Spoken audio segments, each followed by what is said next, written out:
మిక్కిలి ప్రియులారా, మనం మన ప్రభు అయిన యేసుక్రీస్తు యొక్క పరిశుద్ధ రాత్రి భోజనమునకు రావాలని ఉద్దేశించున్నాము కనుక పరిశుద్ధుడైన పౌలు హెచ్చరించినట్లు మనము శ్రద్ధతో పరీక్షించుకునుట యుక్తమై ఉన్నది. ఎందుకనగా ఎవరు తమ పాపములను వినయముగా నొప్పుకుందరో, ఎవరు నీతిని గూర్చి ఆకలి దప్పులు కలిగి ఉందరో అటు వారిని ముఖ్యంగా ఆదరించి బలపరచుటకే ఈ పరిశుద్ధ సంస్కారము నియమింపబడి ఉన్నది. మనము ఇట్లు పరీక్షించుకుని ఎడల మన యందు పాపమును మరణమును తప్ప మరి ఏది కనబడదు. వీరి నుండి మనంతటా మనం ఎంత మాత్రమును తప్పించుకునలేము.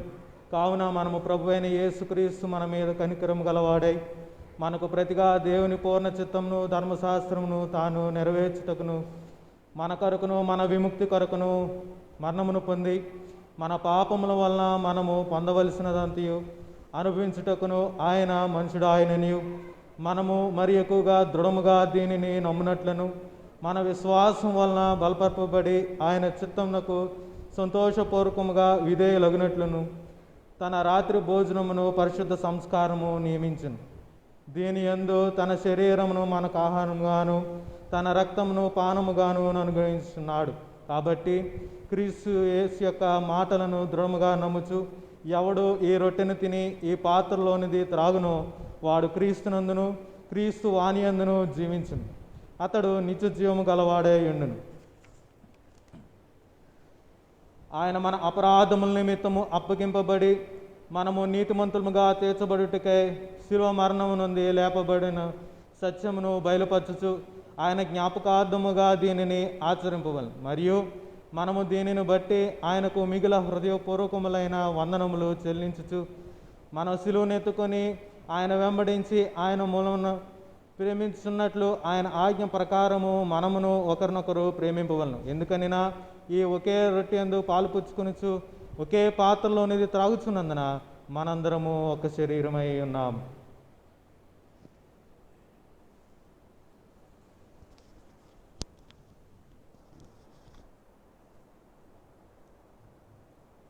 ప్రార్థన చేసుకుందాం. జాన్లీ గారు ప్రార్థన.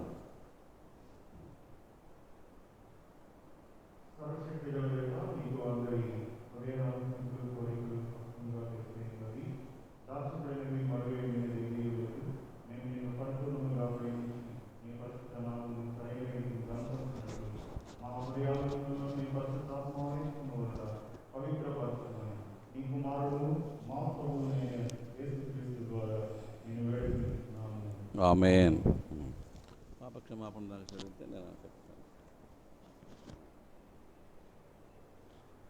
ఒప్పుదల. హృదయమును పరిశోధించుడు సర్వశక్తి గల దేవుని సముఖమందు నేను మిమ్మును అడుగునదేమనగా, మీరు స్వాభావికముగా పాపులనియు చేయవలసిన మేలు చేయక చేయరాని కీడు చేయచు తలంపుల వలనను మాటల వలనను క్రియల వలనను మీ రక్షకుడకు దేవునికి దుఃఖమును కోపమును కలుగచేసేదరనియు అందువలన ఆయన శిక్షావిధికి న్యాయముగా పాత్రులనియు మీరు నిజముగా గ్రహించి దుఃఖించుచు ఒప్పుకొనుచున్నారా? యేసుక్రీస్తు పాపులను రక్షించుటకు ఈ లోకమునకు వచ్చిననియు ఆయన నామముందు విశ్వాసం ఉంచి వారికందరికీ పాప పరిహారము కలుగుననియు నిశ్చయముగా నమ్ముచున్నారా? అలాగైతే మీరు సకల పాపముల నుండి విముక్తి పొందవాలని ఆసక్తితో కోరుచు క్రీస్తు నిమిత్తము మీ పాపములను క్షమించి సమస్త దుర్నీతి నుండి మిమ్మల్ని పవిత్రపరచుట పరలోకమందున్న మీ తండ్రి యొక్క దయగల చిత్తమని మీరు రూఢిగా నమ్ముచున్నారా? ఇంతటి నుండి పరిశుద్ధాత్మకు విధేయులై సమస్త పాపమును ద్వేషించి విడిచిపెట్టి దేవుని సన్నిధి యందున్నట్లుగా జీవించుచు హృదయం నందును ప్రవర్తన యందును పవిత్రముగా ఉండుటకు దినదినము ప్రయత్నింపవలనని నిశ్చయించుకొనిచున్నారా? మనము వినయముగా మోకరించి దేవుని ఎదుట పాపమును ఒప్పుకుని ప్రభువైన యేసుక్రీస్తు మూలమున మనకు క్షమాపణ దయచేయమని ఆయనను వేడుకొందుము. ఓ దేవా, మా పరలోకపు తండ్రి, నేను నీకు విరోధముగా అనేక విధములైన ఘోర పాపములు చేసి ఉన్నాను. నా పాపమును నేను సంపూర్ణముగా గ్రహించలేను కానీ నీకంతయు స్పష్టముగా తెలిసేయున్నది. నా బాహ్య జీవితంలోనూ ఆంతరంగిక జీవితంలోనూ లెక్కలేని ఘోర పాపములు చేసి ఉన్నానని నీ ఎదుట ఒప్పుకొనుచున్నాను. మరియు నేను పశ్చాత్తాపపడుచు నా దోషములను గురించి మనస్ఫూర్తిగా దుఃఖించుచు నీ మితిలేని కృపను బట్టి నన్ను కరుణించి నీ కుమారుడును మా ప్రభువునైన యేసుక్రీస్తు నిమిత్తమున నా పాపములను మన్నించి కృపతో నా బలహీనతలను తొలగింపుమని నిన్ను వేడుకొనుచున్నాను. ఆమేన్.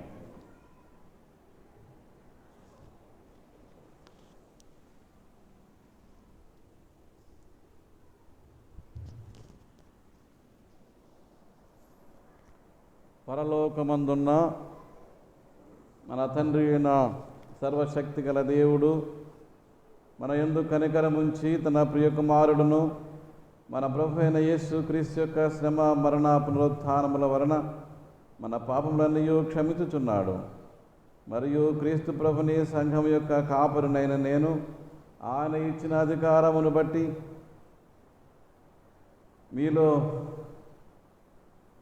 నిజముగా పశ్చాత్తాపడి ఆయన యందు విశ్వాసముంచి వారందరి పాపములు సంపూర్ణముగా క్షమింపబడి ఉన్నవని తండ్రి యొక్కయు కుమారుని యొక్కయు పరిశుద్ధాత్మ యొక్కయు నామమున ప్రకటించుచున్నాను.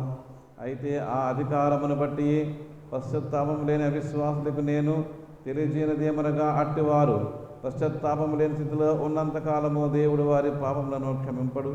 మరియు కృపాదినము అంతము కాకముందు తమ ధర్మార్గముల నుండి మళ్ళు కొనకయు నిజ పశ్చాత్తాపము లేకయు క్రీస్తునందు విశ్వాసముంచకయు ఉన్న ఎడల వారి దోషములను నిత్యముగా వారి మీదికి రప్పించును.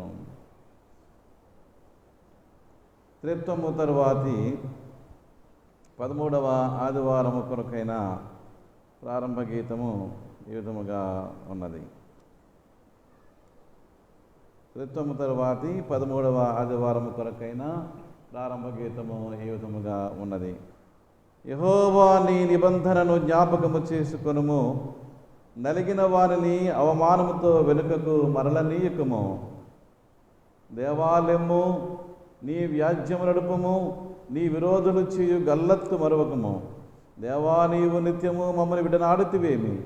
నీవు మేపు గొర్రెల మీద నీ కోపము పొగరాజుచున్నదేమి? తండ్రికిన్ కుమారునికిన్ పరిశుద్ధాత్మకును ఆదియందు ఇప్పుడు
అది లో లాగలేదు, వద్దని చెప్పండి. ఇది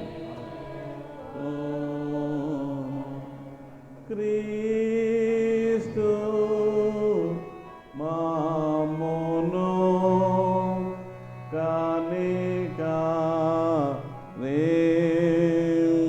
పోమో. క్రీస్తు మామోను కానికా పోమో. ప్రభువా మామోను కానికా పోమో.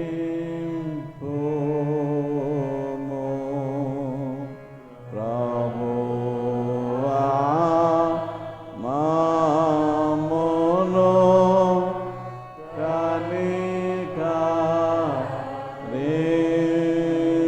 పోమో. సర్వోన్నత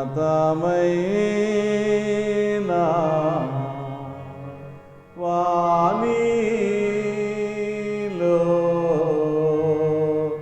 దేవునికి మహిమా కలుగును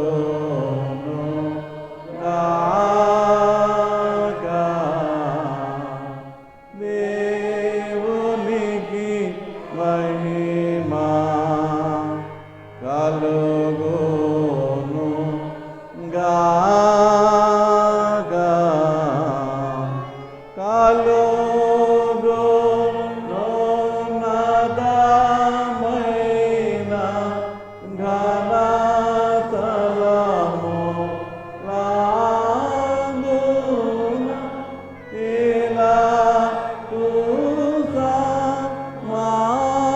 సమాధానం నరుల ఆయన దయా ప్రభువైన దేవా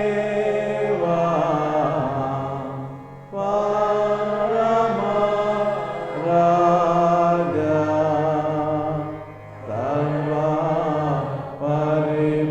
పరిపాల పరిపూర్ణ శక్తి గల పరమ జనక నిన్ను మహినితో తేజోజు మరి పొగడు నామో మహిమా పాచుచు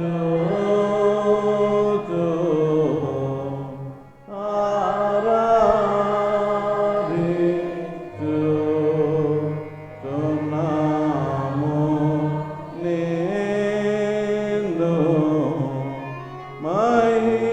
మహిమాతి మోను మదిదల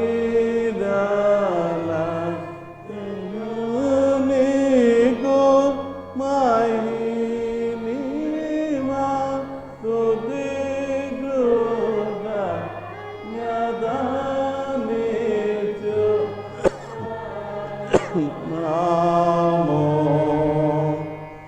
ఏకాకు మారా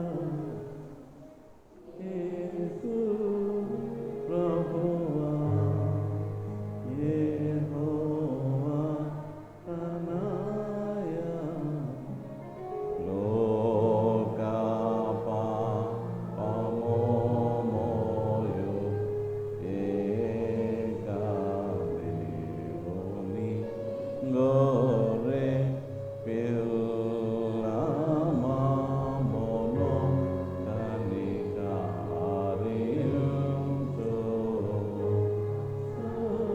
సురాగా లోక పాపములు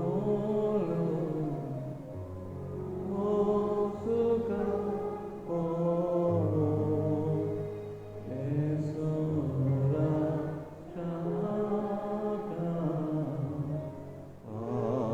ఆసిగా జనకుని కుడివై కొనకూర్చుండు యేసు మా ప్రార్థన వించిక నికరించు.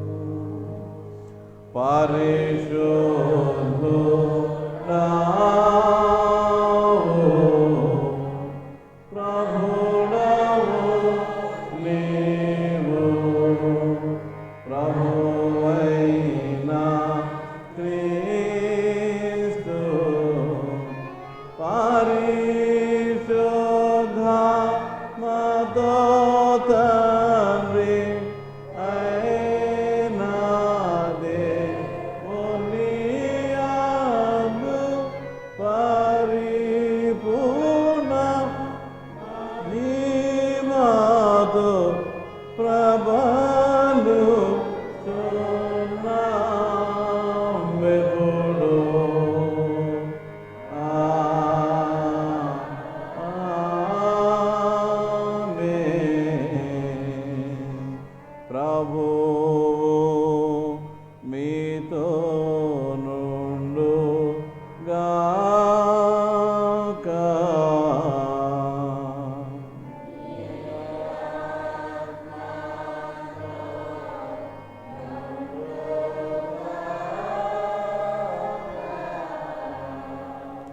ప్రార్థింతము.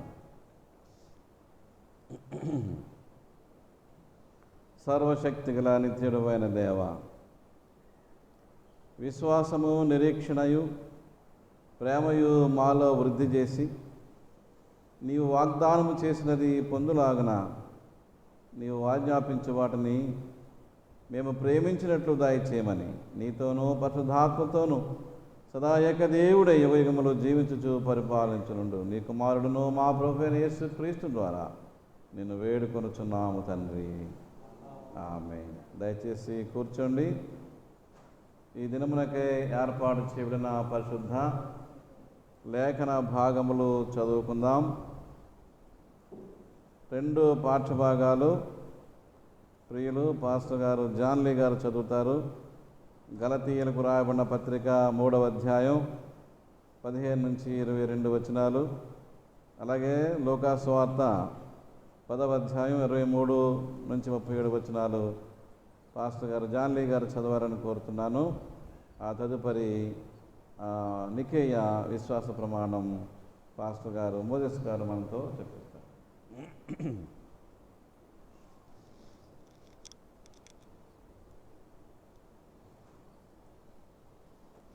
ఇలా చేయండి.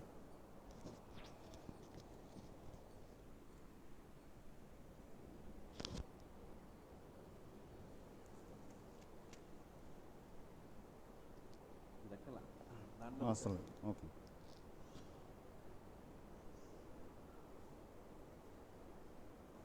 త్రిత్వము తరువాతి 13వ ఆదివారం కొరకే ఏర్పాటు చేయబడిన పత్రిక వాక్య భాగముగా అపోస్తలుడైన పౌలు గారు గలతీయులకు రాసినటువంటి పత్రిక 3వ అధ్యాయము 15వ వచనం నుండి 22వ వచనం వరకు.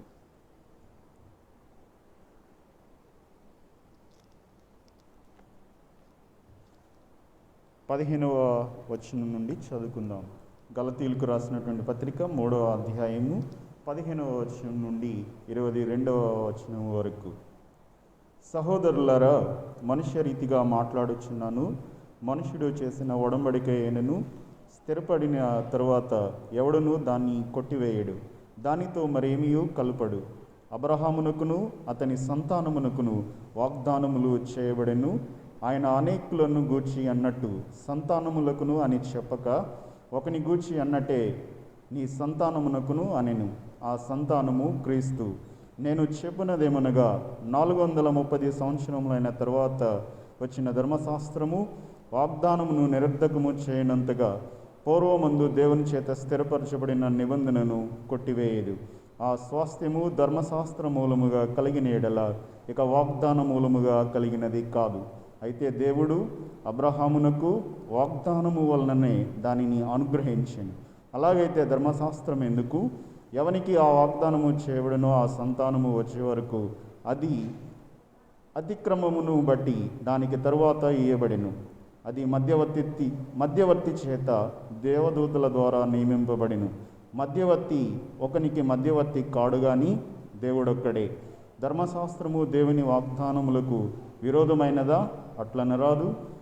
జీవింపచేయ శక్తి గల ధర్మశాస్త్రము ఇయ్యబడిన ఉన్న ఎడల వాస్తవముగా నీతి ధర్మశాస్త్ర మూలముగానే కలుగును గాని యేసుక్రీస్తు నందలి విశ్వాస మూలముగా కలిగిన వాగ్దానము విశ్వసించు వారికి అనుగ్రహింపబడినట్లు లేఖనము అందరినీ పాపములో బంధించెను. ఇంతటితో నేటి దినము కొరకే ఏర్పాటు చేయబడిన పత్రిక వాక్య భాగము ముగిసి ఉన్నది. హల్లెలూయా హల్లెలూయా హల్లెలూయా.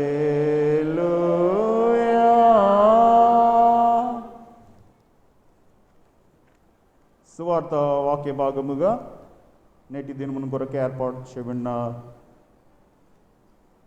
సువార్త వాక్య భాగముగా లూకా సువార్త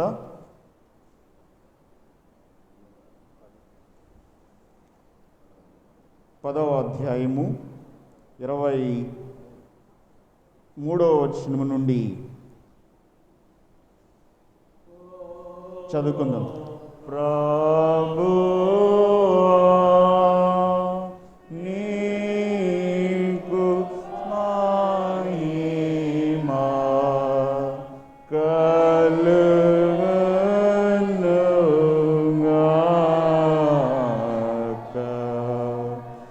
లూకాసు వార్త 10వ అధ్యాయము 23వ వచనం నుండి 37వ వచనం వరకు. అప్పుడు ఆయన తన శిష్యుల వైపు తిరిగి, మీరు చూచుచున్న వాటిని చూచు కన్నీలు ధన్యములైనవి. అనేక మంది ప్రవక్తలను రాజులను మీరు చూచుచున్నవి చూడగోరి చూడకయు, వినగోరి వెనుకయు ఉండిరని మీతో చెప్పుచున్నానని ఏకాంతమందు వారితో అనెను. ఇదిగో, ఒకప్పుడు ధర్మశాస్త్రోపదేశకుడు లేచి, బోధకుడా, నిత్య జీవమునకు వారసుడు నగుటకు నేనేమి చేయవలనని ఆయనను శోధించుచు అడిగెను. అందుకు ఆయన, ధర్మశాస్త్రమందేమి వ్రాయబడి ఉన్నది, నీవేమి చదువుచున్నావని అతనిని అడుగగా, అతడు, నీ దేవుడైన ప్రభువును నీ పూర్ణ హృదయముతోనూ, నీ పూర్ణ మనస్సుతోనూ, నీ పూర్ణ శక్తితోనూ, నీ పూర్ణ వివేకముతోనూ ప్రేమింపవలననియు, నిన్ను వలె నీ పొరుగు వారిని ప్రేమింపవలననియు వ్రాయబడి ఉన్నదని చెప్పెను. అందుకు ఆయన, నీవు సరిగా ఉత్తరమిచ్చితివి, అలాగూ చేయము, అప్పుడు జీవించదవని అతనితో చెప్పెను. అయితే తాను నీతిమంతుడైనట్టు కనబరచుకొనగోరి అతడు, అవును గాని నా పొరుగు వాడేవాడని యేసును అడిగెను. అందుకు యేసు ఇట్లనెను, ఒక మనుష్యుడు యెరూషలేము నుండి యెరికో పట్టణమునకు దిగి వెళ్ళుచు దొంగల చేతిలో చిక్కెను. వారు అతని బట్టలు దోచుకొని అతని కొట్టి కొరప్రాణంతో విడిచిపోయిరి. అప్పుడొక యాజకుడు ఆ త్రోవను వెళ్ళుట తటస్థించెను. అతడు అతనిని చూచి ప్రక్కగా పోయెను. అలాగుననే లేవీయుడొకడు ఆ చోటికి వచ్చి చూచి ప్రక్కగా పోయెను. అయితే ఒక సమరయుడు ప్రయాణమైపోవచ్చు అతడు పడి ఉన్న చోటికి వచ్చి అతనిని చూచి అతని మీద జాలిపడి దగ్గరకు పోయి నూనెయు ద్రాక్షారసమును పోసి అతని గాయములను కట్టి తన వాహనము మీద ఎక్కించి ఒక పూటకోళ్ల వాని ఇంటికి తీసుకుని పోయి అతని పరామర్శించెను. మరునాడతడు 2 దేనారములు తీసి ఆ పూటకోళ్ల వానికిచ్చి, ఇతని పరామర్శించుము, నీవు ఇంకేమైనాను ఖర్చు చేసిన ఎడల నేను మరలా వచ్చినప్పుడు అది నీకు తీర్చెదనని అతనితో చెప్పిపోయాను. కాగా దొంగల చేతిలో చిక్కిన వానికి ఈ ముగ్గురిలో ఎవడు పొరుగువాడాయనని నీకు తోచుచున్నది అని యేసు అడుగగా, అతడు అతని మీద జాలిపడిన వాడే అనెను. అందుకు యేసు, నీవును వెళ్ళి అలాగూ చేయమని అతనితో చెప్పెను. ఇంతటితో నేటి దినమున కొరకే ఏర్పాటు చేయబడిన సువార్త వాక్య భాగం ముగిసినది. ఓ క్రీస్తు నీకు స్తోత్రము కలుగును గాక.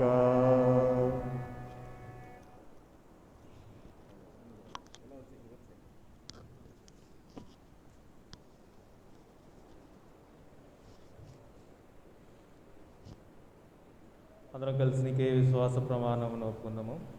భూమి ఆకాశములను దృశ్యాదృశ్యముగు సమస్తమును సృజించిన సర్వశక్తి గల తండ్రియగు ఏకదేవుణ్ణి నేను నమ్ముచున్నాను.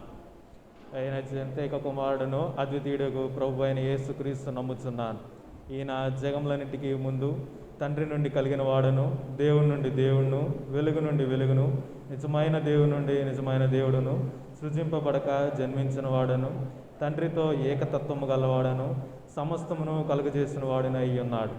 ఈయన మానవులమగు మన కొరకును మన రక్షణ కొరకును పరలోకము నుండి దిగి కన్యగు మరియ నుండి పరిశుద్ధాత్మ వలన అవతరించి పుట్టి మనుషుడు ఆయననియు పొంతి పిలాతు అధికారం కింద మన కొరకు సిలువ వేయబడి శ్రమ నొంది సమాధి చేయబడిననియు లేఖనముల ప్రకారము 3వ దినమున తిరిగి లేచి పరలోకమునికెక్కి తండ్రి యొక్క కుడి చేతి వైపున కూర్చుని ఉన్నాడనియు సజీవులకును మృతులకును తీర్పు చేయుటకు తిరిగి మహిమతో వచ్చననియు ఆయన రాజ్యమునకు అంతము లేదనియు నమ్ముచున్నాను. తండ్రి నుండి కుమారు నుండి బయలు వెళ్ళుచు తండ్రితోనూ కుమారునితోనూ ఏకముగా ఆరాధింపబడుచు మహిమపరపబడుచు ప్రవక్తల ద్వారా మాట్లాడిన వాడను జీవమునకు దాతయు ప్రభువునకు పరిశుద్ధాత్మను నమ్ముచున్నాను. మరియు పరిశుద్ధమైన క్రైస్తవ అపోస్తుల ఏక సంఘమును నమ్ముచున్నాను. పాప పరిహారమునకైనా ఒకే బాప్తిస్మను ఒప్పుకొనుచు మృతుల పునరుత్థానం కొరకును రాబో లోక సంబంధముకు బ్రతుకు కొరకును నిరీక్షించున్నాను. ఆమేన్. దయచేసి కూర్చోనండి. కూర్చోండి.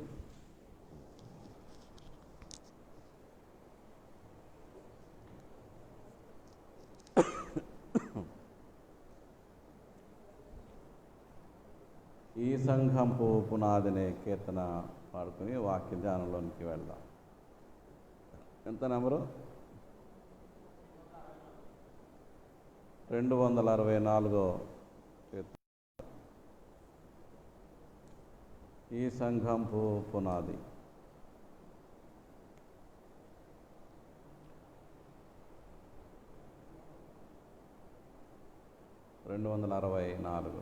కీర్తన పుస్తకాలు లేవు, అన్నీ బైండింగ్ ఇచ్చాం.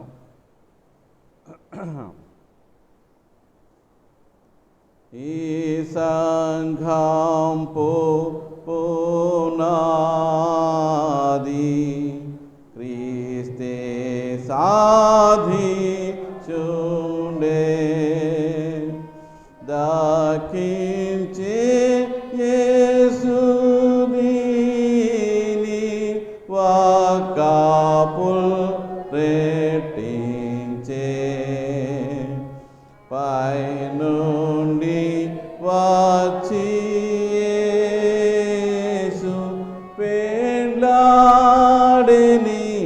మేనే, కోరుచుర తామిచి కొనేని కన్యానే,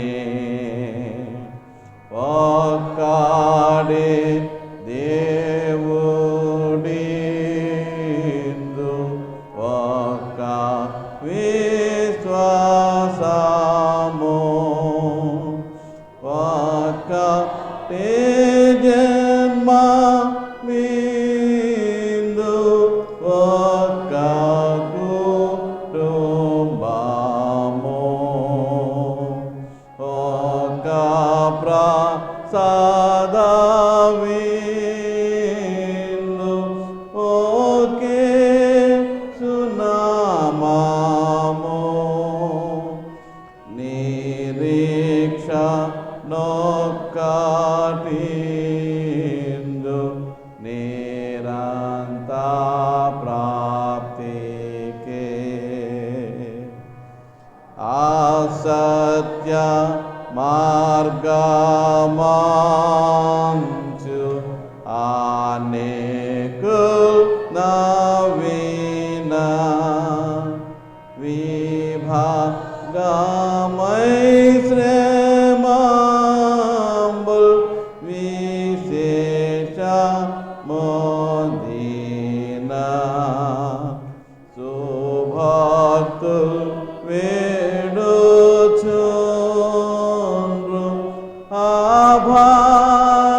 అభయకాంతి కై, ఈ నింద లేలంబోయే ఆనంద నాటికై, కాఠిన దుఃఖ బాధల్ కల్గినానో చూచు, విభవానంద ప్రాప్తి లాభింప గోరుచు, ఆ స్వర్గ పంక్తిల్ చేరి ఆనందము దోచు, ఈ సంఘ మేసుగుడి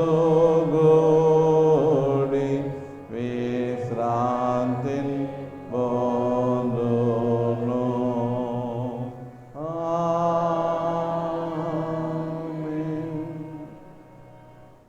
మన తండ్రి అయిన దేవుని నుండి ప్రభు అయిన యేసుక్రీస్తు నుండి కృపా సమాధానములు మీకు కలుగునుగాక. ఆమేన్. కూర్చోండి.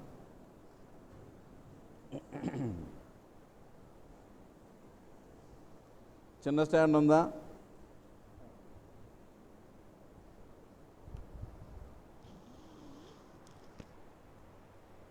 ప్రియమైన దేవుని బిడ్డలారా, సోదరి సోదరులారా, ఈరోజు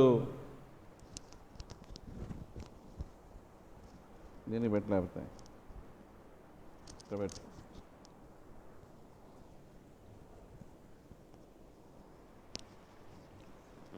ఈ పక్క పెట్టండి, లైటింగ్ మీద పడుతుంది ఇది.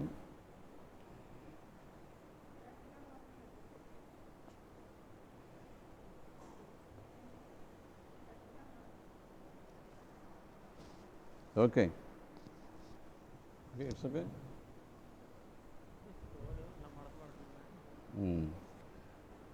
పడుతుంది, ఇది లైట్. ఇది ఈ ప్రత్యేక సమయంలో మీ అందరికీ నా ప్రేమపూర్వక ఆహ్వానాన్ని పలుకుతూ ఉన్నాను. చాలా కాలం తర్వాత కొంచెం నార్మల్గా అందరూ లోపల కూర్చున్నారు. మీ అందరికీ నా ఆహ్వానం. అలాగే మన మధ్య జాన్లీ గారు, పాస్టర్ గారు చాలా కాలం తర్వాత వచ్చారు. వారికి నా ఆహ్వానాన్ని పలుకుతున్నాను. మోజెస్ గారికి కూడా నా ఆహ్వానాన్ని పలుకుతున్నాను. Welcome both of you young team. ఈరోజు ఈ యొక్క ఆరాధనలో మరి ఈ TV or mobile whatever వీటి ద్వారా వీక్షిస్తున్న మీకు కూడా నా శుభ అభినందనాలు, నా ఆహ్వానాన్ని పలుకుతూ ఉన్నాను. నిన్నటి దినాన పురుపాక జగన్నాథం గారిని, పురుషోత్తం చౌదరి గారిని జ్ఞాపకం చేసుకుంటూ ఒక సంగీత నివాళి అర్పించడం జరిగింది. మీరందరూ వీక్షించి ఉంటారు. దాదాపు 2000 పైచిలకు వ్యూస్ వచ్చాయి. వారందరూ కూడా నా వందనాలు తెలియజేసుకుంటూ ఉన్నాను. ఇంకా వచ్చి ఉంటాయి, నేను చూడలేదు. వారందరూ కూడా నా అభినందనాలు, వందనాలు తెలియజేసుకుంటూ ఉన్నాను. ఈ భయంకరమైన విపత్తు నేపథ్యంలో రోజుకు మన దేశంలోనే 100 మంది, 800 నుంచి 1000 మంది వరకు చనిపోతున్నటువంటి సందర్భంలో అందరూ కూడా దినదిన గండంలాగా, నూరేళ్ళ ఆయుష్లాగా ఉండేటువంటి సందర్భంలో మరి ఇలాంటి ఆరాధనలకు కూడా వెళ్ళడానికి మనం భయపడుతూ ఉన్నాము. అయినా మీరు సాహసించి మరి ఆరాధనకు విచ్చేసినట్టు మీ అందరికి కూడా నా ప్రత్యేకమైన అభినందనాలు, వందనాలు తెలియజేసుకుంటూ ఉన్నాను. ఇక్కడ ఈ వ్యాధి నేపథ్యంలో మీకు నేను మనవి చేసేది ఏంటంటే చాలా జాగ్రత్తగా ఉండాలి. చాలా జాగ్రత్తగా ఉండటం అనేటువంటిది అవసరం. ఏమాత్రం నిర్లక్ష్యం ఉన్నా కూడా ఎక్కువ ప్రమాదంగా ఉంటుంది. నిన్న దుర్వార్త ఏంటంటే ఎస్పి బాలసుబ్రహ్మణ్యం గారు ఉన్నాడా, చనిపోయాడా?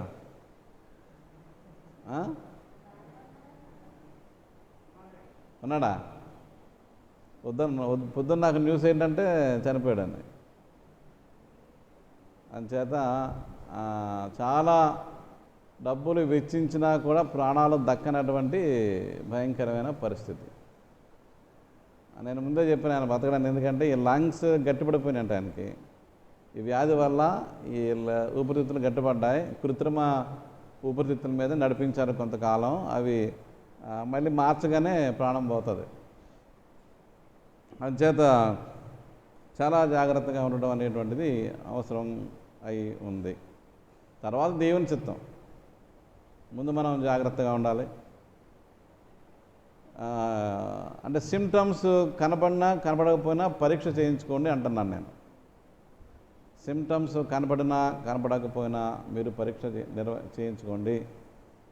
ఒకవేళ గవర్నమెంట్ వారి పరీక్ష ఆలస్యం అయ్యే సందర్భంలో మీ ప్రైవేటు వ్యక్తుల నుంచి కూడా పరీక్ష చేయించుకోవడం తప్పు కాదు. 3 రకాల పరీక్షలు, 4 రకాల పరీక్షలు చేస్తున్నారు. ఒకటి స్వాబ్ టెస్ట్, ముక్కులో ఉన్నటువంటి ఆ యొక్క చీవుడిని తీసి పరీక్షించే విధానం ఒకటి. ముక్కు కానీ గొంతు కానీ ఏది తీసినా. అలా కాకుండా ఈ సిటీ స్కానింగ్, బాడీలో, లంగ్స్లో, గొంతులో ఏమైనా ఇన్ఫెక్షన్ ఉందా అనేటువంటి ప్రశ్నతో తీసేటువంటి సిటీ స్కానింగ్ ఒకటి. మూడోది యాంటీజెన్ టెస్ట్ అని బ్లడ్ టెస్ట్ కూడా చేస్తారు. బ్లడ్లో ఈ యొక్క ఇన్ఫెక్షన్స్ ఏమైనా ఉంటే కనుక దాంట్లో బయటపడతారు. ఈ విధంగా 3 రకాల బేసిక్ టెస్టులు చేస్తున్నారు. మీరు స్వాబ్ టెస్టే మంచిదని చెప్పేసి నేను మీకు మనవి చేసుకుంటూ ఉన్నాను. మిగిలిన డబ్బులు ఖర్చు ఎక్కువ, ప్లస్ కన్ఫర్మేషన్ ఉండదు. ఇది మాత్రం ఆన్ ది స్పాట్ మీకు ర్యాపిడ్ టెస్ట్లో కన్ఫర్మ్ అయిపోద్ది, నిర్ధారణకు వస్తుంది. మెడిసిన్స్ మీరు తీసుకోవడానికి వీలుగా ఉంటుంది. తప్పనిసరిగా ప్రార్థన అవసరం. ఎన్నున్నా కూడా ప్రార్థన అనేటువంటిది అవసరం. మా ఇంట్లో కూడా కెలామిటీ వచ్చింది, కానీ దేవుని కృపలో దాన్ని అధిగమించేటువంటి శక్తిని అదిగో పాస్టమ్ గారికి పెద్దబాబుకి ఇచ్చాడు. వాళ్ళు మీ మధ్య ఉన్నారు. నాకు కూడా టైఫాయిడ్ వచ్చింది. డాక్టర్ గారు ఏమన్నారంటే, డౌట్ అండి, కోవిడ్ ఇలా కూడా వస్తుంది, ఈ రూపంలో వస్తుంది అన్నారు. సరే, బాగా గట్టిగా ఓ రాత్రంతా కూడా ప్రార్థనలో ఉన్నాను. ప్రార్థనలు మీకు చెప్పడానికి కాదు, నాకే భయం వేసి ప్రార్థన చేసుకున్నాను. అందుచేత ఈ ప్రార్థన అనేటువంటిది కూడా చాలా అవసరమైందని మీకు మనవి చేసుకుంటూ ఉన్నాను. ఈరోజు మనకు అనుగ్రహించబడినట్టు ఈ పాఠ్యభాగాలు 2 విషయాలు దీంట్లో స్పష్టంగా ఉన్నాయి. మొదటిది ఏంటంటే, ధర్మశాస్త్రం. నేను ఇలా రాసుకున్నాను. నేను ధర్మశాస్త్రం గురించి మొన్న సూచనగా ఒక మాట మీకు చెప్పాను. ఈ ధర్మశాస్త్రం అంటే అక్షరాన్ని ధర్మశాస్త్రంగా పోల్చి మనం చెప్పుకున్నాం. అక్షరము చంపును, ఆత్మ జీవింపచేయును. ఆ సందర్భంలో అక్షరం అనేటువంటి ఈ మాట ధర్మశాస్త్రాన్ని, పాత నిబంధనని లేదా మొదటి నిబంధనని ఇది సూచిస్తూ ఉందని మీకు మనవి చేశాను. ఇప్పుడు ఇంకొంచెం ఒక అడుగు ముందుకేసి ధర్మశాస్త్రం వెర్సెస్ మిగిలినటువంటి విషయాలు ఈవేళ మనం ధ్యానం చేయడానికి ప్రయత్నం చేస్తూ ఉన్నాం. చాలామందికి ఈ రెగ్యులర్గా పాఠ్యభాగాలు చదవనటువంటి వారికి ఇది అర్థం కాదు. మన ఫేస్బుక్లో ఒక ఆయన నాతో గట్టిగా దెబ్బలాడుతున్నాడు. ధర్మశాస్త్రం మంచిది కదా, అక్షరం అంటే చంపేస్తుందా, మీరు పాత నిబంధన అలా ఎందుకు అంటున్నారు, అన్నీ ఒకటే కదా అని చెప్పేసి. పాపం వాళ్ళకి తెలియదు. మనం అన్నీ కూడా క్షుణ్ణంగా పరిశోధించుకుంటాం, అప్పుడు విశ్వాసంలో బలపడుతూ ఉంటాం. ఈరోజు ఒక కంపారిజన్ ఏంటంటే, వాగ్దానం వెర్సెస్ ధర్మశాస్త్రం. పౌలు మహాశయుడు అయ్యగారిని దాకా గల్తీ పత్రిక చదివారు. ఒక వాగ్దానం ఇచ్చాడు దేవుడు. ఆ వాగ్దానం తర్వాత ఏమో ధర్మశాస్త్రం వచ్చింది. ఇప్పుడు రెండింటి మధ్య టెన్షన్, వాగ్దానం వెర్సెస్ ధర్మశాస్త్రం. ఇంకొక టెన్షన్ కూడా ఉంది, ఈ ధర్మశాస్త్రం వెర్సెస్ విశ్వాసం. ధర్మశాస్త్రానికి విశ్వాసానికి మధ్య కూడా టెన్షన్ ఉంటుంది. ఏది గొప్ప అనేటువంటి తర్వాత మనం అర్థం చేసుకుందాం. ధర్మశాస్త్రం అనేటువంటిది ఇవ్వబడింది కేవలం ఆ 10 ఆజ్ఞలే కాకుండా దాని చుట్టూ ఉన్నటువంటి నియమ నిబంధనలు, నియమావళి, దాన్ని అనుసరిస్తే ఎలా ఉంటుంది, అనుసరించకపోతే ఏం వస్తుంది అనేటువంటిది. ఇలాగా ఈ ధర్మశాస్త్రం చుట్టూ చాలా అల్లుకొని ఉంటాయి. నీ భక్తి విశ్వాసం అంటే యూదా విశ్వాసం అంతా కూడా ధర్మశాస్త్రాన్ని అనుసరించే ఉంటుంది. అది మీరు గమనించాలి. అందుకే కొత్త నిబంధన లోక సువార్త పాఠ్యభాగంలో ధర్మశాస్త్రోపదేశకుడు ఒకడు వచ్చాడు. ఇక్కడ మళ్ళీ టెన్షన్ ఏంటి, ఇక్కడ ధర్మశాస్త్రం వెర్సెస్ నిత్య జీవం. కాబట్టి ఈరోజు ఈ 3 అంశాలు మనం ధ్యానం చేయడానికి దేవుడు ఒక గొప్ప అవకాశాన్ని మనకి ఇచ్చాడు. నేను మీకు మనవి చేస్తాను, అన్నీ నేను చెప్పలేను, సాధ్యం కాదు. ఈ గివెన్ టైంలో మనకున్నటువంటి సమయంలో మొత్తం నేను చెప్పలేను, మీరు చెప్పలేరు, నేనే కదా ఎవరో చెప్పలేరు. కాబట్టి మనం ఏం చేస్తామంటే ఈ కొద్ది సమయంలో కొన్ని సూచనలు దాని నుంచి మనం తీసుకుంటాం. ఆ తర్వాత మీరు ఇంటికి వెళ్ళిన తర్వాత మీకు సమయం ఉన్నప్పుడు దాని గురించి మరింతగా ధ్యానం చేయవలసిన అవసరం ఉందని మీకు నేను మనవి చేసుకుంటూ ఉన్నాను. ఈరోజు ధర్మశాస్త్రం వెర్సెస్ వాగ్దానం అని మనం మాట్లాడుతూ ఉన్నప్పుడు దేవుడు యూదా ప్రజావళికి లేదా హెబ్రీయులకు లేదా అబ్రహాము సంతానంతో దేవుడు ఒక వాగ్దానం చేశాడు. దేవుడు. ఆ వాగ్దానం ఏంటంటే, మీరు నా ప్రజలు, నేను మీ దేవుణ్ణి. ఒకటే.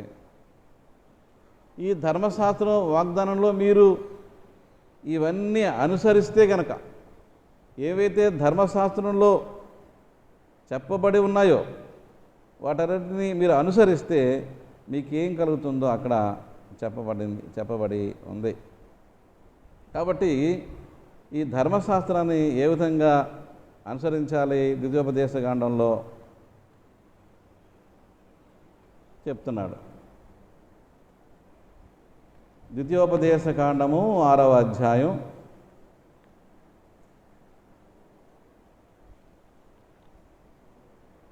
5వ వచనంలో, నీ పూర్ణ హృదయముతోనూ నీ పూర్ణ ఆత్మతోనూ నీ పూర్ణ శక్తితోనూ నీ దేవుడైన యెహోవాను ప్రేమింపవలెను అన్నాడు. అది ఎన్ని ఉన్నాయి దాంట్లో? హృదయము ఉందా, ఆత్మ, శక్తి, మూడే ఉన్నాయి దీంట్లో. లేవీకాండం కూడా చూద్దాం. లేవీకాండం 19వ అధ్యాయం 19వ అధ్యాయం మళ్ళీ 19వ వచనం అనుకుంటాను, ఒక్కసారి చూడండి కదా.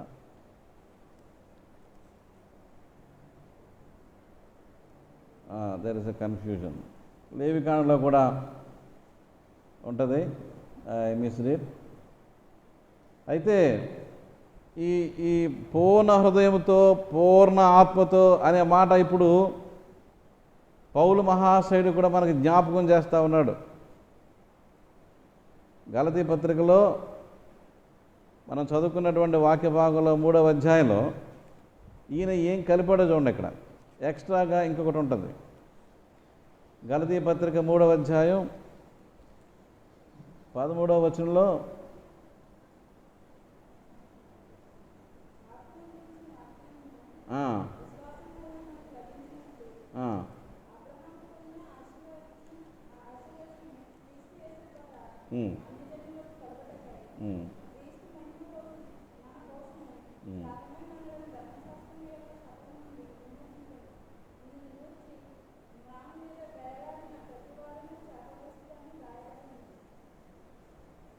ఓకే,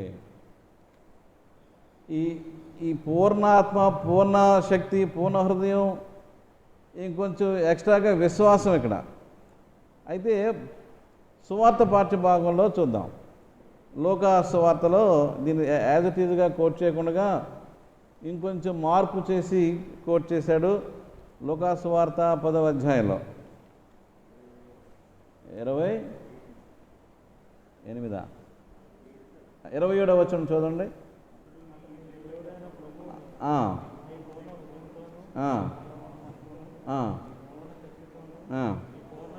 అది ఇక్కడ 2 ఎక్స్ట్రా తగిలే మనకి. అక్కడ ఆత్మ మిస్ అయిపోయింది. పాత నిబంధనలో ఉన్న ఆత్మ పూర్ణాత్మతో మిస్ అయింది.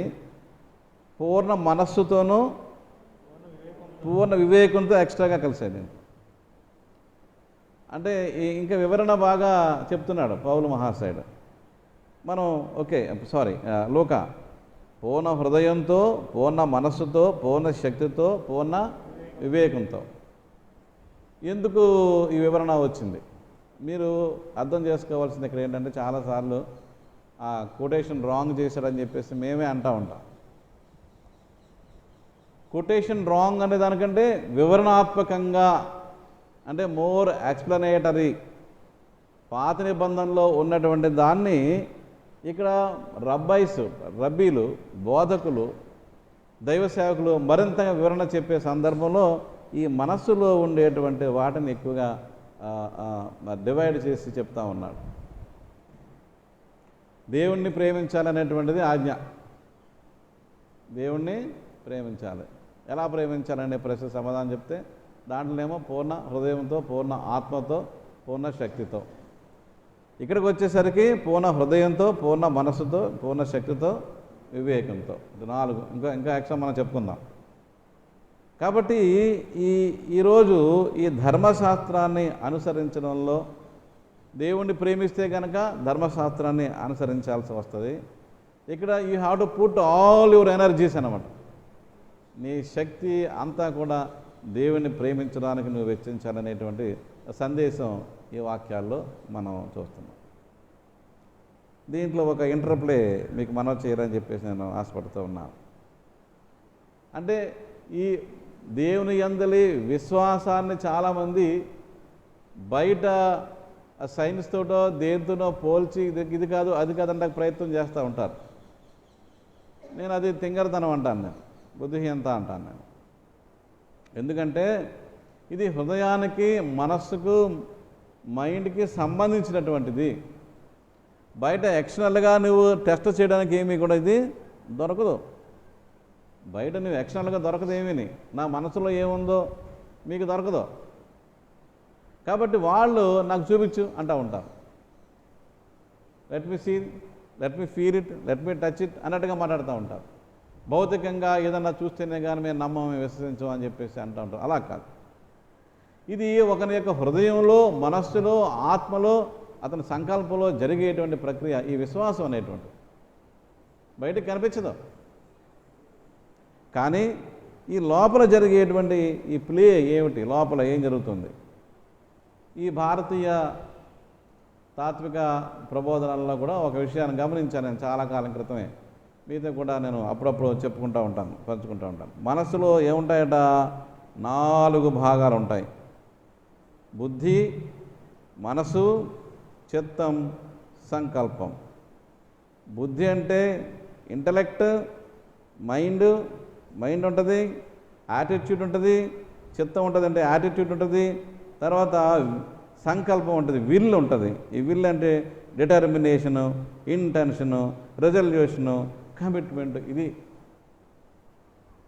ఇవన్నీ అంటే నీ హృదయంలో ఉన్నటువంటి ఈ మానసికమైనటువంటి ఎలాంటి కెపాసిటీసు, క్యాపబిలిటీసు, శక్తియుక్తులు ఉన్నాయో నీ మనసులో, దీని అంతటితోటి నీ దేవుడు నువ్వు ప్రేమించాలి. అంటే ఇక నీ హృదయంలో ఎక్కడ దేనికి అవతల దానికి నీకు ప్లేస్ ఉండకూడదు, అవకాశం లేదనమాట. సో అంత గొప్ప విశ్వాసం నీలో ఉండాలని మరి వాక్యం ఈరోజు మనల్ని ప్రేరేపిస్తూ ఉందని మీకు మనవి చేసుకుంటూ ఉన్నాను. ప్రియమైన దేవుని బిడ్డలారా, సోదరులారా, సరే నేను కట్ షాట్ చేసుకుని ముందుకు వెళ్తూ ఉన్నాను. కాబట్టి ఇక్కడ ధర్మశాస్త్రం కంటే మెరుగైంది మన దగ్గరకు వచ్చింది. ఇందాక మనం చదువుకున్నప్పుడు ధర్మశాస్త్రము బాలశిక్షకుడు ఆయను అన్నాడు, అంతే కదా? ధర్మశాస్త్రము బాలశిక్షకుడు ఆయను. కంపారిజన్ చెప్తాను మీకు. నీ విశ్వాసంలో అంటే ఇట్స్ లైక్ ఒకడు చదువుకుంటాక మీరు ఏం చేస్తారు? తీసుకెళ్ళి యూనివర్సిటీలో చేర్చరు కదా, కాలేజీలో చేర్చరు కదా. మీ బిడ్డ చదువుకోవాలంటే ముందు ఎక్కడ చేరుస్తారు?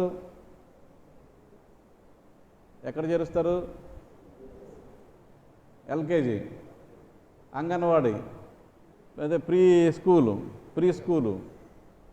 ఇవన్నీ. ఇప్పుడు మా మనవడు ఇంట్లో కూర్చున్నాడు, డ్రెస్ వేసుకుని ఇంట్లో కూర్చున్నాడు, చొక్కా వేసుకున్నాడు, కింద మాత్రం చొక్కా వేసుకున్నాడు. అది స్కూల్ డ్రెస్ లేదు. సరిగ్గా చూపించామంటే కింద స్కూల్ డ్రెస్ లేదు, పైన మాత్రం స్కూల్ డ్రెస్. అంటే వాళ్ళ టీచర్కి ఎక్కడ దాకా కనబడుతుంది అనమాట, టై చొక్కా కనబడుతూ ఉంటుంది అనమాట. మీకు మనవి చేస్తున్నాను. అంటే ముందు ప్రీ స్కూల్ ఎడ్యుకేషన్ చిన్నపిల్లలకి అక్కడ. ఆ తర్వాత వాళ్ళు ఏదో చెప్తున్నారు, కొన్ని మాటలు చెప్తున్నారు, మళ్ళీ పలికిస్తున్నారు. మనం కూడా ఏదో చేస్తాం. కాన్వెంట్లో వేస్తాం. కాన్వెంట్ స్కూల్స్ అని ప్రసిద్ధి ఇక్కడ. కాన్వెంట్ అంటే వేరే అర్థం, స్కూల్స్ అని. ఈ ప్రైమరీ కంటే ఇంకా ప్రైమరీ స్కూల్, 1వ క్లాస్ నుంచి ప్రైమరీ అంటాం, ఇంకా ముందుకి మనం కాన్వెంట్లో పిల్లల్ని వేస్తాం. అలాగా ధర్మశాస్త్రం అనేటువంటిది నీ విశ్వాస జీవితానికి, నీ భక్తి జీవితానికి బాలశిక్షకుడు ఆయను అన్నాడు. చిన్నప్పుడు నీకు ఎలాగా ఎలిమెంటరీ జ్ఞానం ఇస్తుందో, తర్వాత ఎలిమెంటరీ స్కూలు, తర్వాత హై స్కూలు, ఆ తర్వాత నువ్వు కాలేజ్. అంటే తప్పనిసరిగా ఈ యొక్క కొత్త నిబంధన అనేటువంటిది, యేసుక్రీస్తునందలి విశ్వాసం అనేటువంటిది తప్పనిసరిగా కొంచెం హయ్యర్ లెవెల్ లెర్నింగ్, ఒక ఉన్నతమైనటువంటి స్థాయిలోనూ ఉన్నట్టుగా విశ్వాసంలో పరిగణించాల్సి వస్తుంది. చాలా చక్కగా మృదువుగా చెప్పాడు ఆయన, హర్ట్ అవ్వకుండా చెప్పాడు. ధర్మశాస్త్రము బాలశిక్షకుడు ఆయను అని చెప్పేసి. కొంతమంది ఈ విషయాన్ని పరిగణించకుండా బైబిల్ అంతా ఒకటే అని చెప్పేసి అంటారు. బైబిల్ అంతా ఒకటే, తప్పనిసరిగా ఒకటే. కానీ దాంట్లో ఏది మోర్ మెరిటోరియస్, మనకు అవసరమైన ఎలాగ ఎవరికి ఎప్పుడు అవసరం అవుతుంది. ప్రభునందు ప్రియమైన దేవుని బిడ్డలారా, సోదరులారా, కాబట్టి అక్కడ ఈ ధర్మశాస్త్రానికి యేసుక్రీస్తునందలి విశ్వాసానికి మధ్య ఉండేటువంటి వ్యత్యాసం అది. యేసుక్రీస్తునందు ఈ విశ్వాసం ఇది నీతిగా మారుతుంది. ధర్మశాస్త్రం వల్ల నీతి వస్తుంది నీకు. దాంట్లో చెప్పాడు, నిన్ను వల్ల నీ పొరుగువాడిని ప్రేమించలేదు, వ్యభిచరించవద్దు, దొంగతనం చేయవద్దు, దొంగలు వద్దు, అబద్ధం ఆడవద్దు అని చెప్పారు. అది కూడా నీతే, నీతి తప్పనిసరిగా. కానీ నువ్వు విశ్వాసం ద్వారా నువ్వు నీతిమంతుడుగా తీర్చబడతావు కనుక యేసుక్రీస్తునందు విశ్వాసం ఇంకా ప్రధానమైనది. ఇంకా కష్టం కూడా ఇది ఇంకా కష్టం కూడా. ప్రియమైన దేవుని బిడ్డలారా, సోదరులారా, ఇక్కడ ఒక ఉదాహరణ చెప్పాడు యేసుప్రభు వారు. ఒక ధర్మశాస్త్ర ఉపదేశకునితో కాన్వర్సేషన్ అక్కడ వచ్చింది. పరిసయ్యుడు ధర్మశాస్త్ర అనుసరించేటువంటి వాడు, ఈజ్ ఎ టెక్నీషియన్.